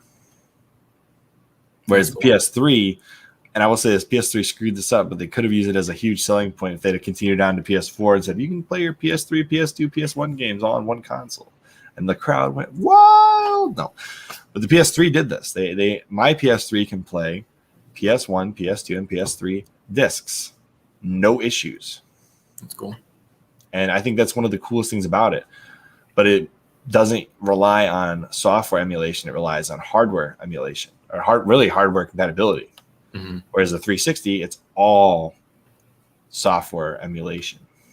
So that's pretty neat that they introduced that. And then they continue that on with the backwards compatibility program into the Xbox One and the Xbox Series X, respectively. Now, I will say my favorite game on the PlayStation 3 is probably Persona 5. But I also have to fight with myself on Infamous. Yeah, you do like Infamous. Those two series are amazing, and I think I'm just gonna pick Infamous just because I played more of Persona 5 on the PlayStation 4, and specifically the Persona 5 Royals on the PlayStation 4, and that's the better version. So I'm gonna stick with Infamous. If you own a PS3 and you haven't played Infamous, that is the best game hands down. Titanfall 1, technically, yes, that did come out to the 360. But it was a launch title for the Xbox One, so I'm not gonna count it. I wouldn't count that one. Like I wouldn't count Tomb Raider, the new Tomb Raider games, as part of the 360, even though they released on there. Definitive Edition came to the Xbox One. Sorry. Yeah, we'll move on. But let's do it. PS3 for me is hands down the best one. And the Wii, in my opinion, despite the fact that I love the Wii, this was like one of the most solid generations of gaming ever.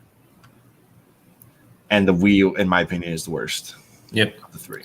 There's a comment that's about to show up. Yeah, Resistance. I also like Resistance. Resistance was good. But I don't find myself going back and playing those games. Infamous, I go back and play those. Because there's nothing else like it. Yeah, it's very different. I like Resistance, though. I'm just looking at my collection just real quick. There was Eco and Shadow Colossus. Last of Us debuted on there, but Last of Us 2 poisoned and soured my entire I'm still not going to hate on the first one. The first one's good, but I haven't played the second one, so I don't know. I reserve judgment. I played briefly and got rid of it. I couldn't go past the part that everybody knows about, the big spoiler in the beginning. It just the plot synopsis kills me because it might be handled well in the game, though. So like I said, I'm not going to pass judgment until I play. Uncharted. Forgot about that one. Uncharted. Yeah. It's basically the formula that the new Tomb Raider games followed. All right. I really like the new Tomb Raider games. Well, this one's a harder decision than the last one.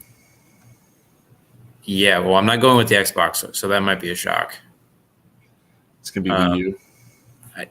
Well, the funny thing is I kind of forgot about the Wii U because I was going to go with the PlayStation 4 for this generation. This is a hard one. You go first. So I have a hard time considering the Switch being part of this generation. Yeah. It's hard for me to think of the Switch and the Wii U existing in the same generation. So I can't in good conscience consider the Switch as part of this discussion yet. I think the Switch is in this one. I think it is too. The Wii U is just the upgraded Wii in the previous one. Nintendo did a weird stuff here. Okay, when the Switch 2 comes out, that'll definitely be next gen. I just don't know where you put the Switch or the Wii U in this, and I think I like those consoles as a console better than the PlayStation 4 and the Xbox One. But Game Pass launched with this generation too. Yeah, I know. Well, the thing is, I want to get into that stuff that they put on the tail end of the Xbox later. Well, let me ask you this: do you play your Switch more docked or more portable? I actually play it exclusively portable right now, but so I don't think we should even count it. Okay. I think if we do portables either tonight or a different time, we'll count it at that in that situation. It's going to be Nintendo for every generation. That's going to be a boring conversation. but what I want to talk about with that more so than anything else. No, it won't. PS Vita and PSP. I'll definitely pick Nintendo. I will pick PSP over Nintendo every time. I love the PSP is an emulation beast. We'll talk about it later. All right, for me, this generation, hands down. Actually, it's not even hands down. I like the PS4, but the only reason I picked the PS4 is because of PS Vita Remote Play. That's the only reason I picked the PS4. If you take away Remote Play, which is like a game changer for me, it allowed me to play so many next gen games when the PlayStation 4 was still next gen, portably around my family existing, and that was a game changer for me as a relatively new dad when I got my PS4. And then the fact that I had the ability to play Persona 5 and Persona 5 Royal portably, and I was able to play 13 Sentinels Aegis Rim portably. I was able to play Mass Effect Trilogy portably. I was able to play the Tomb Raider games portably. Everything I could play on the PS4 was portable on my Vita. And that made the PS4 elevated above everything else. Yeah, that is a very cool feature.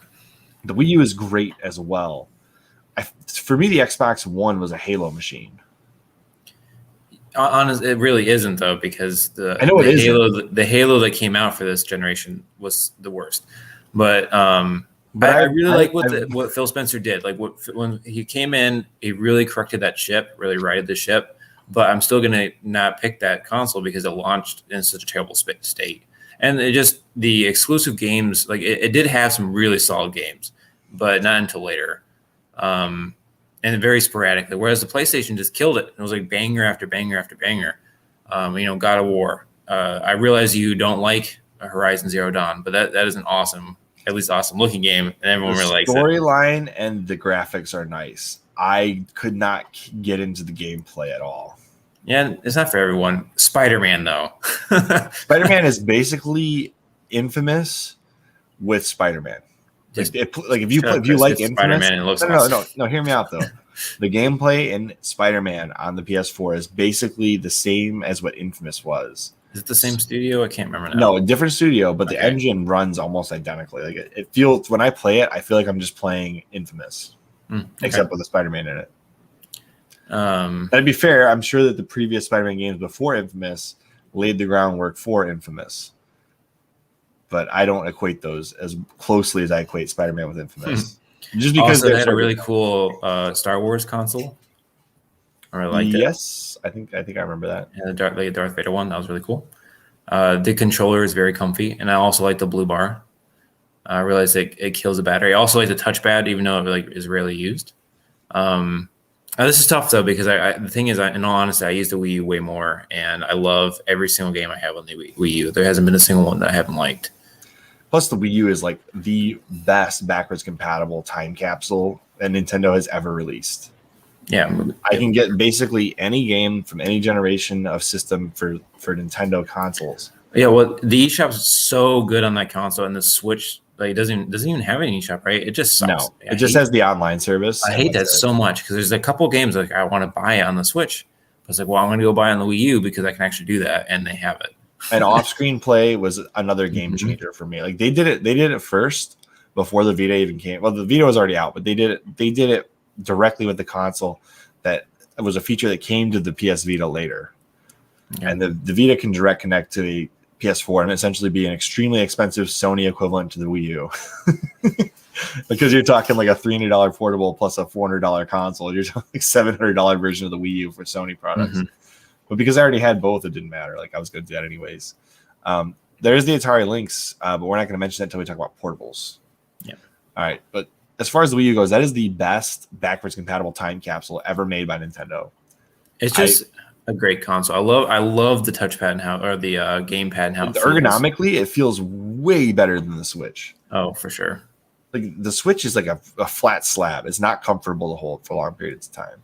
That's why I got the Hori Split Pad Pro, because it basically splits an Xbox 360 controller in half and puts one on either side of the console. So I'm holding like a really wide Xbox 360 controller. I actually got it right here. This is how I play my Switch. It just makes it into this massive beast. I see that one of the comments here has a couple games, and Doom 2016 is listed.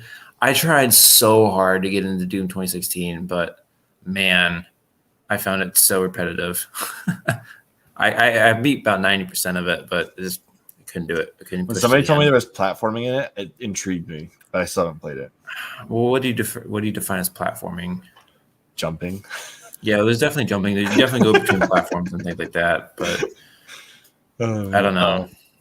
It's fun. Like, I don't know. It is fun doing like the really wicked kills on the demons and like ripping their heads apart and chainsawing them and stuff and getting the BFG, but I don't know. It just wasn't for me. If it wasn't for remote play, though, the Wii U would be my favorite console of this generation, hands down. But since the launch of the PS5, I think I have more respect for Xbox, especially late gen Xbox One, than I do for the PlayStation late gen. So like for me, it was the best game, the best console at launch was probably the Wii U. I'm sorry, the PlayStation 4 is probably the best console at launch. Hands down. But I think Xbox brand recovered hardcore by the end of it. Well, as soon as the One X launched, I think Xbox is. We can get into this later. I was going to save it to the next one. Okay, so where I'm at right now, though, is I think the PS4 is my favorite of this generation, but only just barely. Okay. Now, what's your favorite game on each of these systems? On each of the systems, I want to know. Wii U. That's tough. Is it Breath of the Wild? No, I'm gonna save that for the next one. Okay. No, honestly. So Breath of the Wild will definitely be up there, but I also really like Wind Waker. Oh, yeah, Wind Waker HD is amazing on here. On the Switch, honestly, so this is gonna sound weird. My favorite one that I've played so far is The Witcher 3, which should not be my favorite on the Switch, but it looks like a 360 title. There's no draw distance, but I really enjoyed playing through it on the Switch. PlayStation 4, Spider-Man. There is no competition. Xbox One, It's got to be Master Chief Collection at this point, right? I don't know. I love Master Chief Collection. I also love Titanfall 2. That campaign just blew me away. It completely surprised me. I also really like Ori and the Blind Forest. Oh, right. Yep.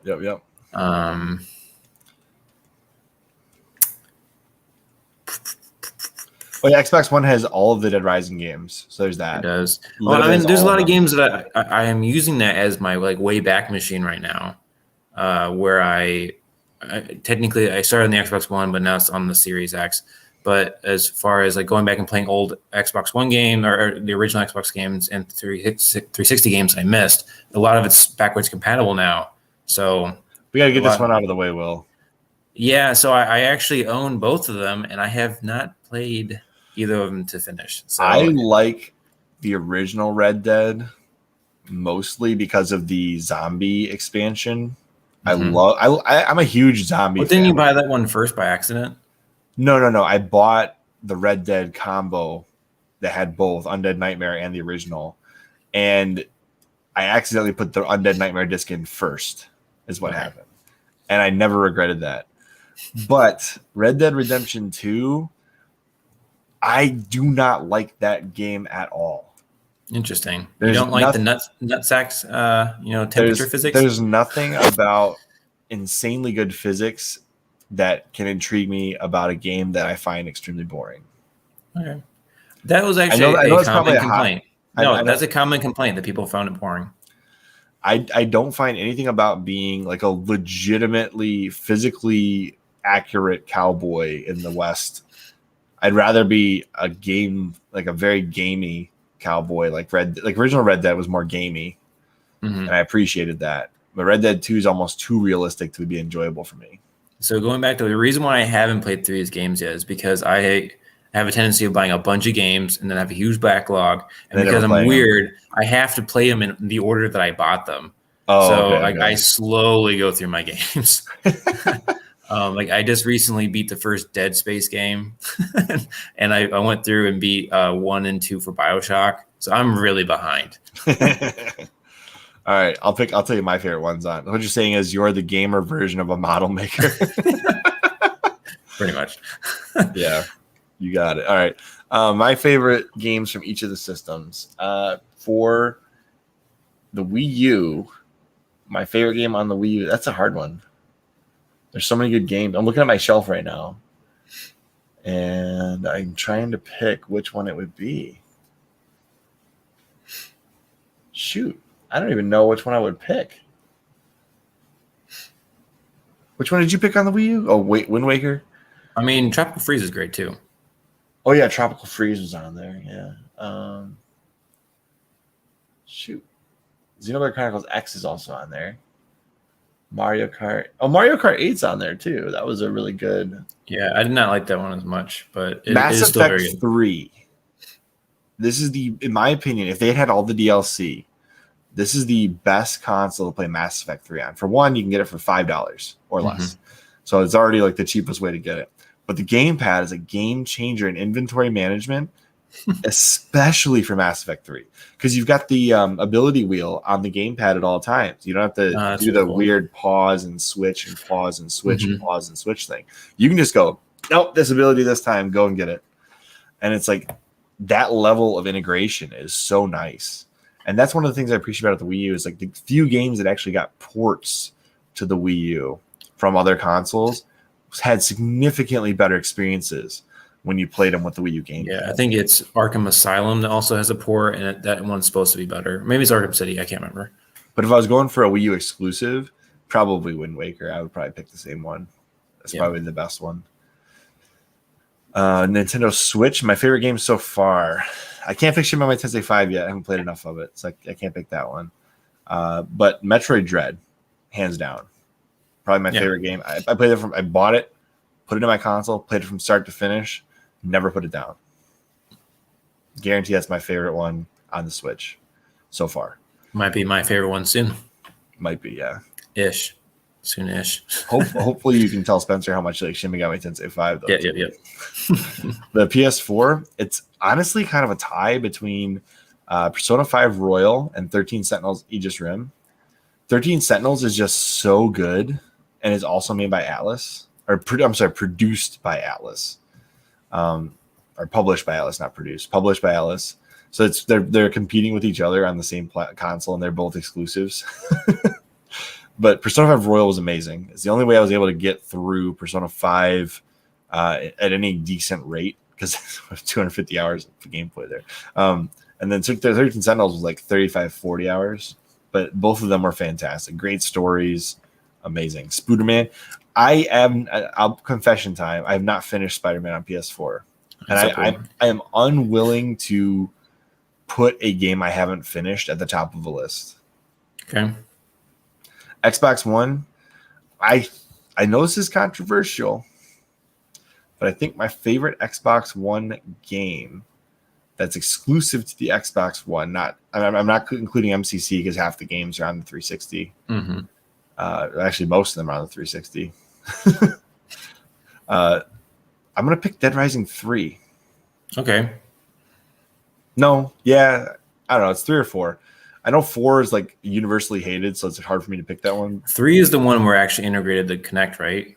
It did, yeah. If you talk, the zombies hear you. Mm-hmm. But Dead Rising 4, like, I actually enjoyed it, despite the fact that I hated all of what I knew going into it. Like the fact that they changed out Frank West's voice, which still freaks me out every time I play 2 and then play 4, and I'm like, whoa, what the? This ain't even the same guy. But Dead Rising 3 and 4 were both so much fun. I had such a blast playing through those games. And I'm actually one of the few people that likes the Kinect on the Xbox One. So like I have multiple Kinect games and I like them quite a lot. Like there's like a wave race mode in Kinect Sports, Kinect Sports Ultimate, whatever it's called. Mm-hmm. And it's extremely fun to play with my kids. So I got to hand it to them on that. They did a really good job converting wave race into a, Kinect game. Yeah. And so that's good too. But probably Dead Rising 3 or 4 would be my favorite Xbox One exclusive game. Although Dead Rising 4 did come to the PS4 eventually. All right, let's move on. Let's do it. The 9th gen PS5 Xbox so much Series simpler. X. It is. I don't have a favorite for any of these. I don't own any of these consoles. I have a favorite.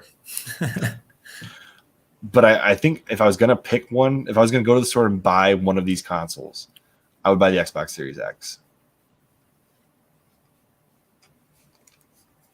Yeah.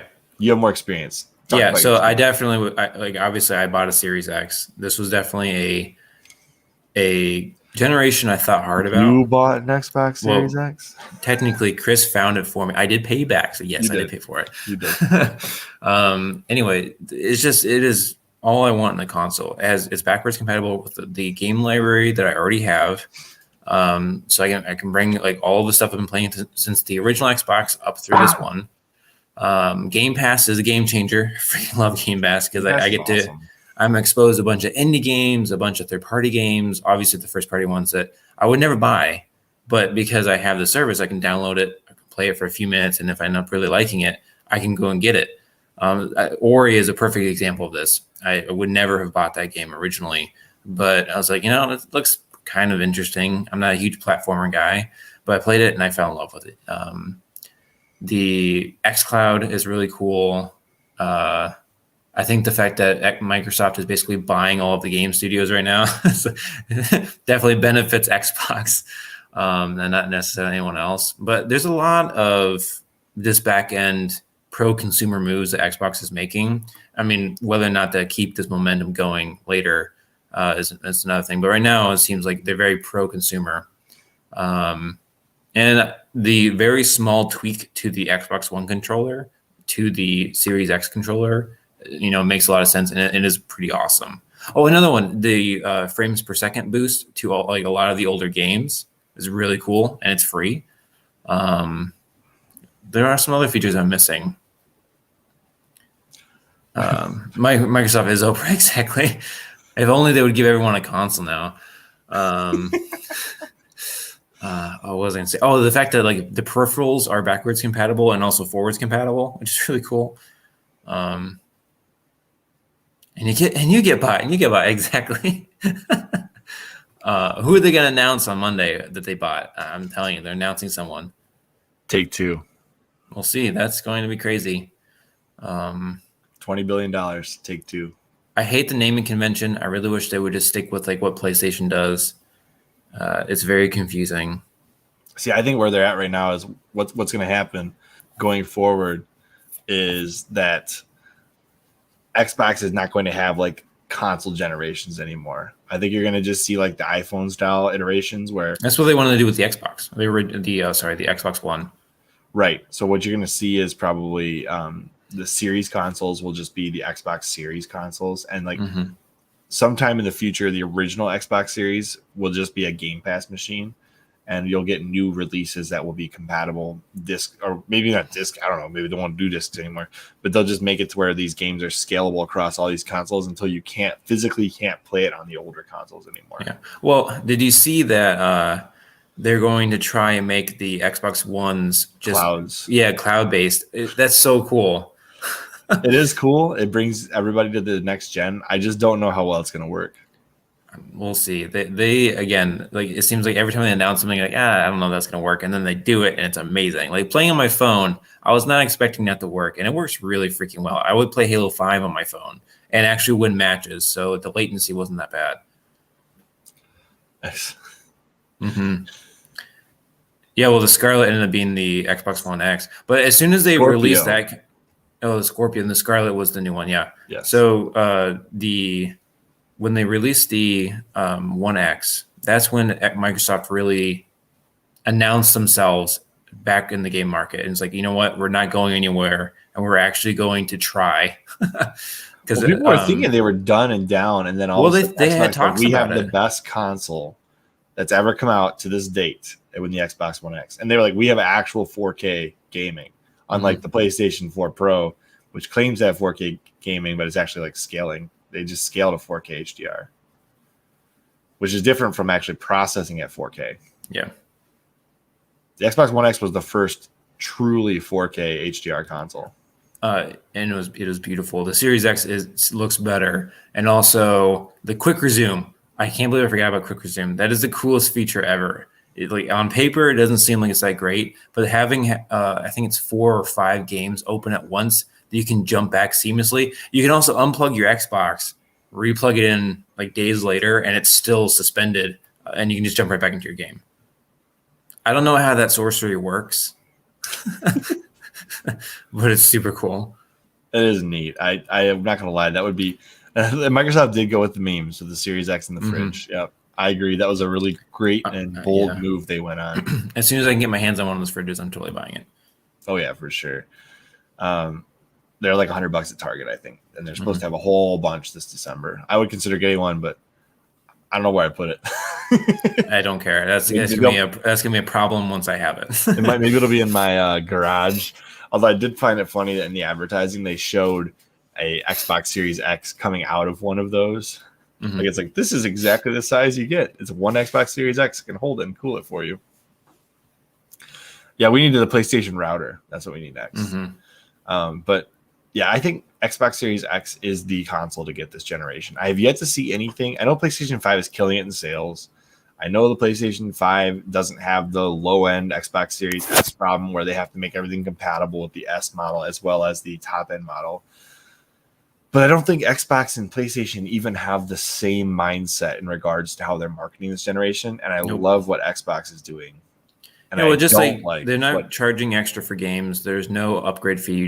The smart delivery, that's another really cool feature. So no matter what you buy, you get the right version. Right. And it just Xbox really is leaning into, it's fine. Play wherever you want. Just, as long as you're in the ecosystem, it's no big deal. And I appreciate that. Yeah, that is really neat.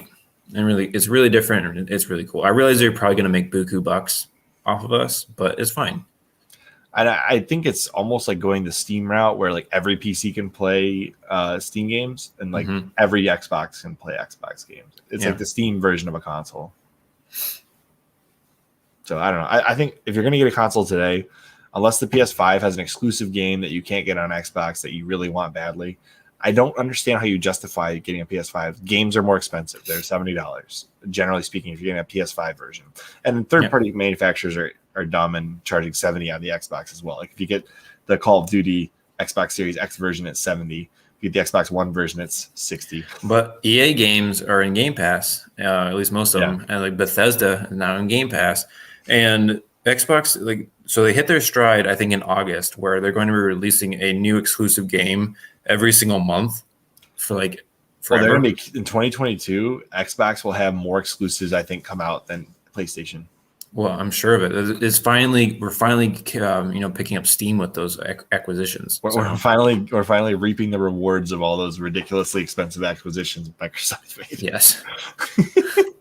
Well, again, I'm just waiting for them to buy like Nintendo or something crazy. That's not gonna happen. I would love for them. So they are very close. The last generation, this generation. I'm really hoping that there's something announced where like Master Chief will be in some capacity on the Switch. And also, yes, Ragnarok looks really cool. I would also consider. But if you see the fact that Gears of War, God of War, is coming to PC, the original, I'm 99% sure that Ragnarok will also make its way over to PC. Exactly. So, like, what's the point of getting it there? So if you're willing to wait like 3-4 years, then you will eventually get your PlayStation, and that's why PlayStation is willing to do it. It's like they can double dip and sell it on 2 different platforms and make their money twice. Whereas Microsoft is and not even buy it wherever you want, and you can just play it wherever you want once you buy it. Yeah, I mean, honestly, Xbox is slowly becoming a competitor with Steam. Yeah, slowly but surely. Like if I'm Gabe Newell right now, I'm like, oh, Microsoft's coming to game to play. They just did a huge update to the Windows Store, by the way, to make it more competitive with Steam. Okay, we'll see. Maybe they'll buy Steam. I actually said that would be a possibility, but I don't know. Gabe Newell likes being in charge of the company, and he has 51% of the stock, so like he can basically make that decision himself. Yep. So if Gabe Newell doesn't want to sell, then Gabe Newell's not going to sell. Unlike Rockstar under Take-Two, Take-Two Interactive is publicly traded and can be bought. Yep. I was really bummed when they ended up not buying WB because I wanted to have all of the Lord of the Rings games, Mortal Kombat, all the Batman games on the Xbox. The thing is, like, I'm really sore about the fact that Spider-Man is exclusive. I think that should be on all the consoles. So, like, you know, as an Xbox fanboy for sure right now, it would be pretty much a pretty like FU moment where Batman is just only on Xbox. You know? It's like, you might have Spider-Man, but we got Batman. Arguably the better superhero. You know, honestly, I'd still be sore about it because I love Spider-Man more. But I became a massive Batman fan, even more so than I already, because I watched all the Batman cartoons growing up. But I became a massive Batman fan modern day because of the Dark Knight trilogy. Oh yeah, for sure. Like for me, Christian Bale is Batman. Like I know everybody's like, oh, this guy's Batman, or this guy's Batman. No, Christian Bale. Nobody else. I'm sorry. Christian Bale is Batman for me. I'm hoping that Sparkletoes will become my Batman. You mean the sparkling vampire? Yes, I hope that he becomes a really cool Batman. My brother-in-law is very excited about it. He's been messaging me about it. Like if he's in town when that comes out, we'll watch him and I go to watch it. Cool. But yeah, I think Xbox Series X, you can't go wrong with that console. No. I think the PS5 has to prove itself still. I don't think it, because with the Xbox Series X, you know what you're getting. You're getting a Game Pass machine, you're getting Microsoft's exclusive games, but also you know that they're going to other consoles and PCs, so they're not lying about what they're doing with it. You know, if you buy this, it's just the best optimized version of every Microsoft game that they make. Yeah. You don't know for a fact that it's not going to other platforms. In fact, you're pretty guaranteed it's going to go to other platforms. Like, well, the thing is, it's no longer another platform. It's just the same platform. It's the best version of the Xbox platform. Yeah. Well, unless you get like a souped up PC and you got all the best parts available. Yeah. I mean, you can always get extra features on PC, but the idea is that like it's all one ecosystem. So Xbox is no longer confined to the Series X. Xbox is also your PlayStation, not your PlayStation, but your PC. And it's also your phone. It's an interesting time to live. It is cool. I really hope that Game Pass can come to the Switch or to the PlayStation at some point. That would be cool. I don't think that Sony would allow that. Sony will never allow it, but I'm hopeful for Nintendo because they don't really have a competing. Well, the Switch Online is kind of like it. What you'll get on Nintendo, this is my prediction, is that you'll get Game Pass in a limited capacity where Nintendo, if you're paying for Nintendo Switch Online and Game Pass, you might get access to games that run on the Switch. I think that's most likely what you're going to see. Yeah, I'm fine with any version of it. I just want to see the day that happens. I think the reason this will happen is because Nintendo will make a deal with Microsoft to add rare games to the Nintendo Switch Online service, and as a part of that, you'll also get some kind of Game Pass compatibility with Switch. Yeah, kind of like how Sega amped up the price from $20 to $50 yes, just for Genesis games. My goodness, nobody even wanted the Genesis games on the Switch, but I digress. The N64 games would have been good enough for me, and I would have paid the $10 to $20 for that. But I ain't paying $30 on principle for Sega Genesis games. Anyway, I think the Xbox Series X is hands down the best console to buy right now, personally. Yep. And the PS5 is not, like, they say it's completely backwards compatible with PS4, but apparently when you migrate your games from your PS4 to PS5, you don't keep them on both consoles. Not officially, anyways. Like, one of them is your main console, one of them is not your main console. So, like, if your like online service expires or the whatever, then like the PlayStation 5 would be your main console, and you wouldn't also have them on the PS4 based on that. So it's kind of weird. It's a weird thing where your licenses are mainly hosted by the new console, the PS5. So you really only own the games on the PS5, but you have a rental on the PS4 essentially once you migrate them. And the migration process is very screwed up, where you might get an errored out download on a PS4 game, and then you got to re-download it several times to fix the corrupted data. Yeah, so, you don't get that with the Series X. No, you don't. You don't have seamless. That. The Xbox has a cloud save that works from the 360 all the way to the Xbox Series X. Yep. You can play Fable 1 on an Xbox 360, continue it on the Xbox One, the anniversary edition, and then continue it on the Xbox Series X with the same save file across all three systems. Yep. It'll tell you that you played it on a different console, but yep. That is incredible that works. Microsoft's back end is really well done. Yep. They're killing it. And the thing is, now there's actually exclusives coming out. There's not going to be any complaint about them anymore, because it's always been, PlayStation has the exclusives, which it did, and Microsoft didn't. But now they're going to have the exclusives one way or the other. They're going to buy everyone, or they're actually going to make their own.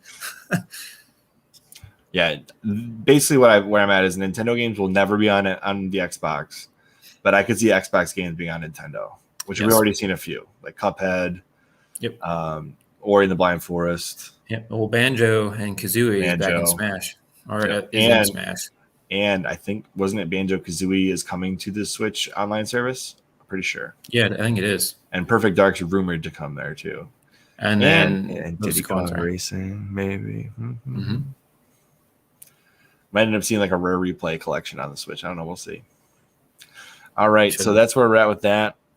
This is the interesting part I want to get to. The last part of this little discussion here is I want to talk about the winners and losers of every generation real quick.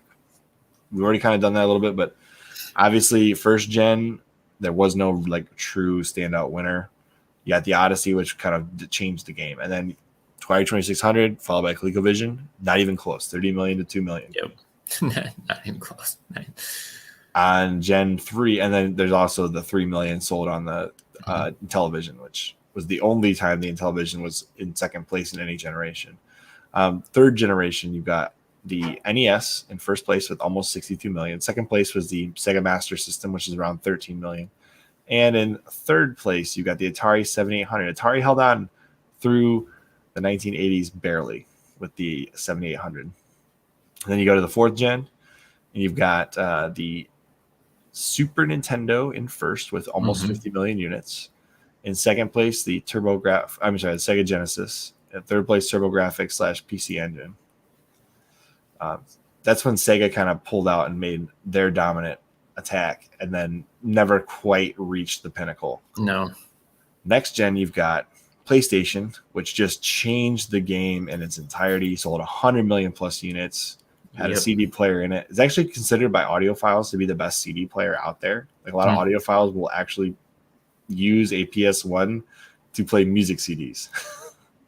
Interesting. It is really funny because Sony actually designed some of the best music sound chips in the world. They produced some of the best quality sounds you can get. All right, second place obviously is the N64, and then you got Saturn just not even competing. 10 million versus 30 million versus 100 million. So that's the first time Nintendo drops off from first place 3 gens in, right? Yep. Kind of crazy. And then 6th gen, you've got PlayStation in first, Xbox in second, and GameCube just barely trailing behind the Xbox, and then Sega has been unseated entirely in this generation. Like PlayStation 2 sold 155 million units. I don't know if any console will ever sell that many units ever again. Never say never. I mean, the Switch and the PS4 are close. The Switch just got to 90 million units, and the PS4 is at 115 million units. But PS5 is already out, so that one's basically done. All right. Then you move on to the 7th gen, and this is the weird one because I think Sony did this on purpose. The Nintendo finally regained first place with the Wii at 101 million units. It sold like crazy, but the game, when you look at the actual attach rate for games, the Wii had such a low attach rate. Nintendo was only making money by selling Wiis, essentially. They were barely making any money off the games they sold because the attach rate was so low. So they had to sell the hardware at a profit instead of at a loss. A lot of times you can sell your console at a loss, make money back on the software. The Wii, no, totally backwards. You couldn't do that. But then second place, weirdly enough, the PlayStation 3 pulled off an upset and beat Xbox 360 right at the end, mostly because Sony kept producing games for it and kept the console in production longer. So Xbox 360 third place, despite it being the favorite amongst most of the community in that generation. It's really weird to think that the Xbox 360 was in third place in a generation where almost everybody looks back and says that was the best console. Yep. PlayStation 4 killed it. Xbox One around 50 million. PlayStation 4 115 million. And the Switch might upset the PlayStation 4 by the end of this generation. Possibly. Yeah, it's very possible. And I like how they don't even have the Wii U on here. And right now, the PlayStation 5, the latest reports show, I think, 18 million-ish. And the Xbox Series X is around 9-10 million. Well, they both would be selling more if people could find them. Yeah. The X is harder to produce because they use a better chip. That's right. That's not a joke. That's real. But that's it. Anything else we want to say about this, Will? I'm very much looking forward to Halo coming out in a couple weeks. I think Infinite's going to push the Xbox over the top. As soon as I can find a cheap PlayStation 4, I will be buying it instead of the PlayStation 5. I can't bring myself to buy a PS5 just on principle if they remove the Vita remote play feature. They could have left it in there and they didn't. I get that. And if you don't already own a Wii U, I highly recommend it. They're cheap. They're really nice. It's like an eShop machine. Get every virtual console game you want on it. Almost all of the Metroid games can be played on it. Pretty much. And if you can find a SNES Classic, I also recommend that console. That's a great little emulator. The Switch, honestly, the Switch Online service for SNES and NES is decent. Okay. For $20 a year, I think it's worth it. For $50, don't even talk to me at this point.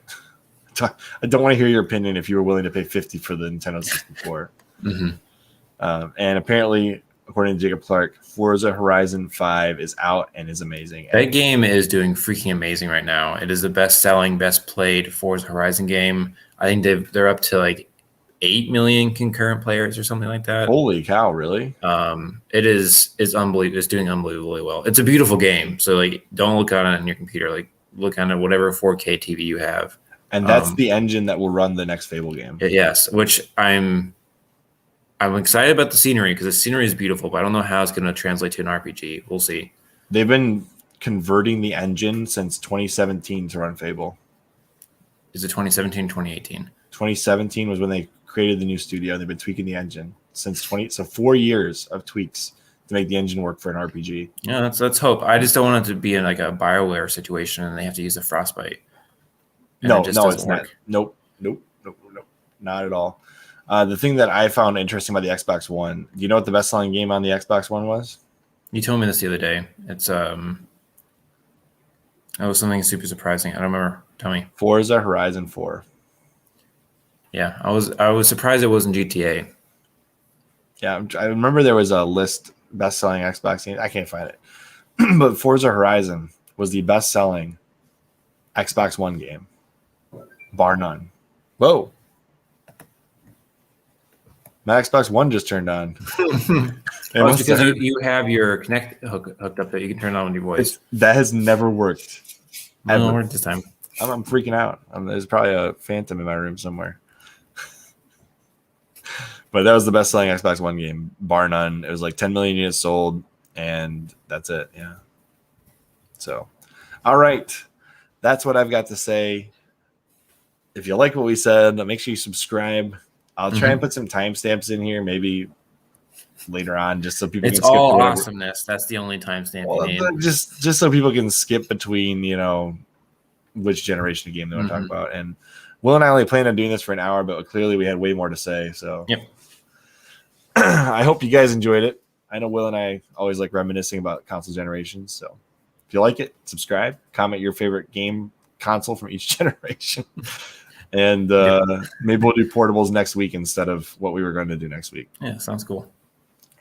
As always, I'm Chris. And I'm Will. And Ooga Booga, we'll see you on the next, what is this even called? CHRILLCAST Live. I'll see you guys later. Bye, guys. Bye. Welcome.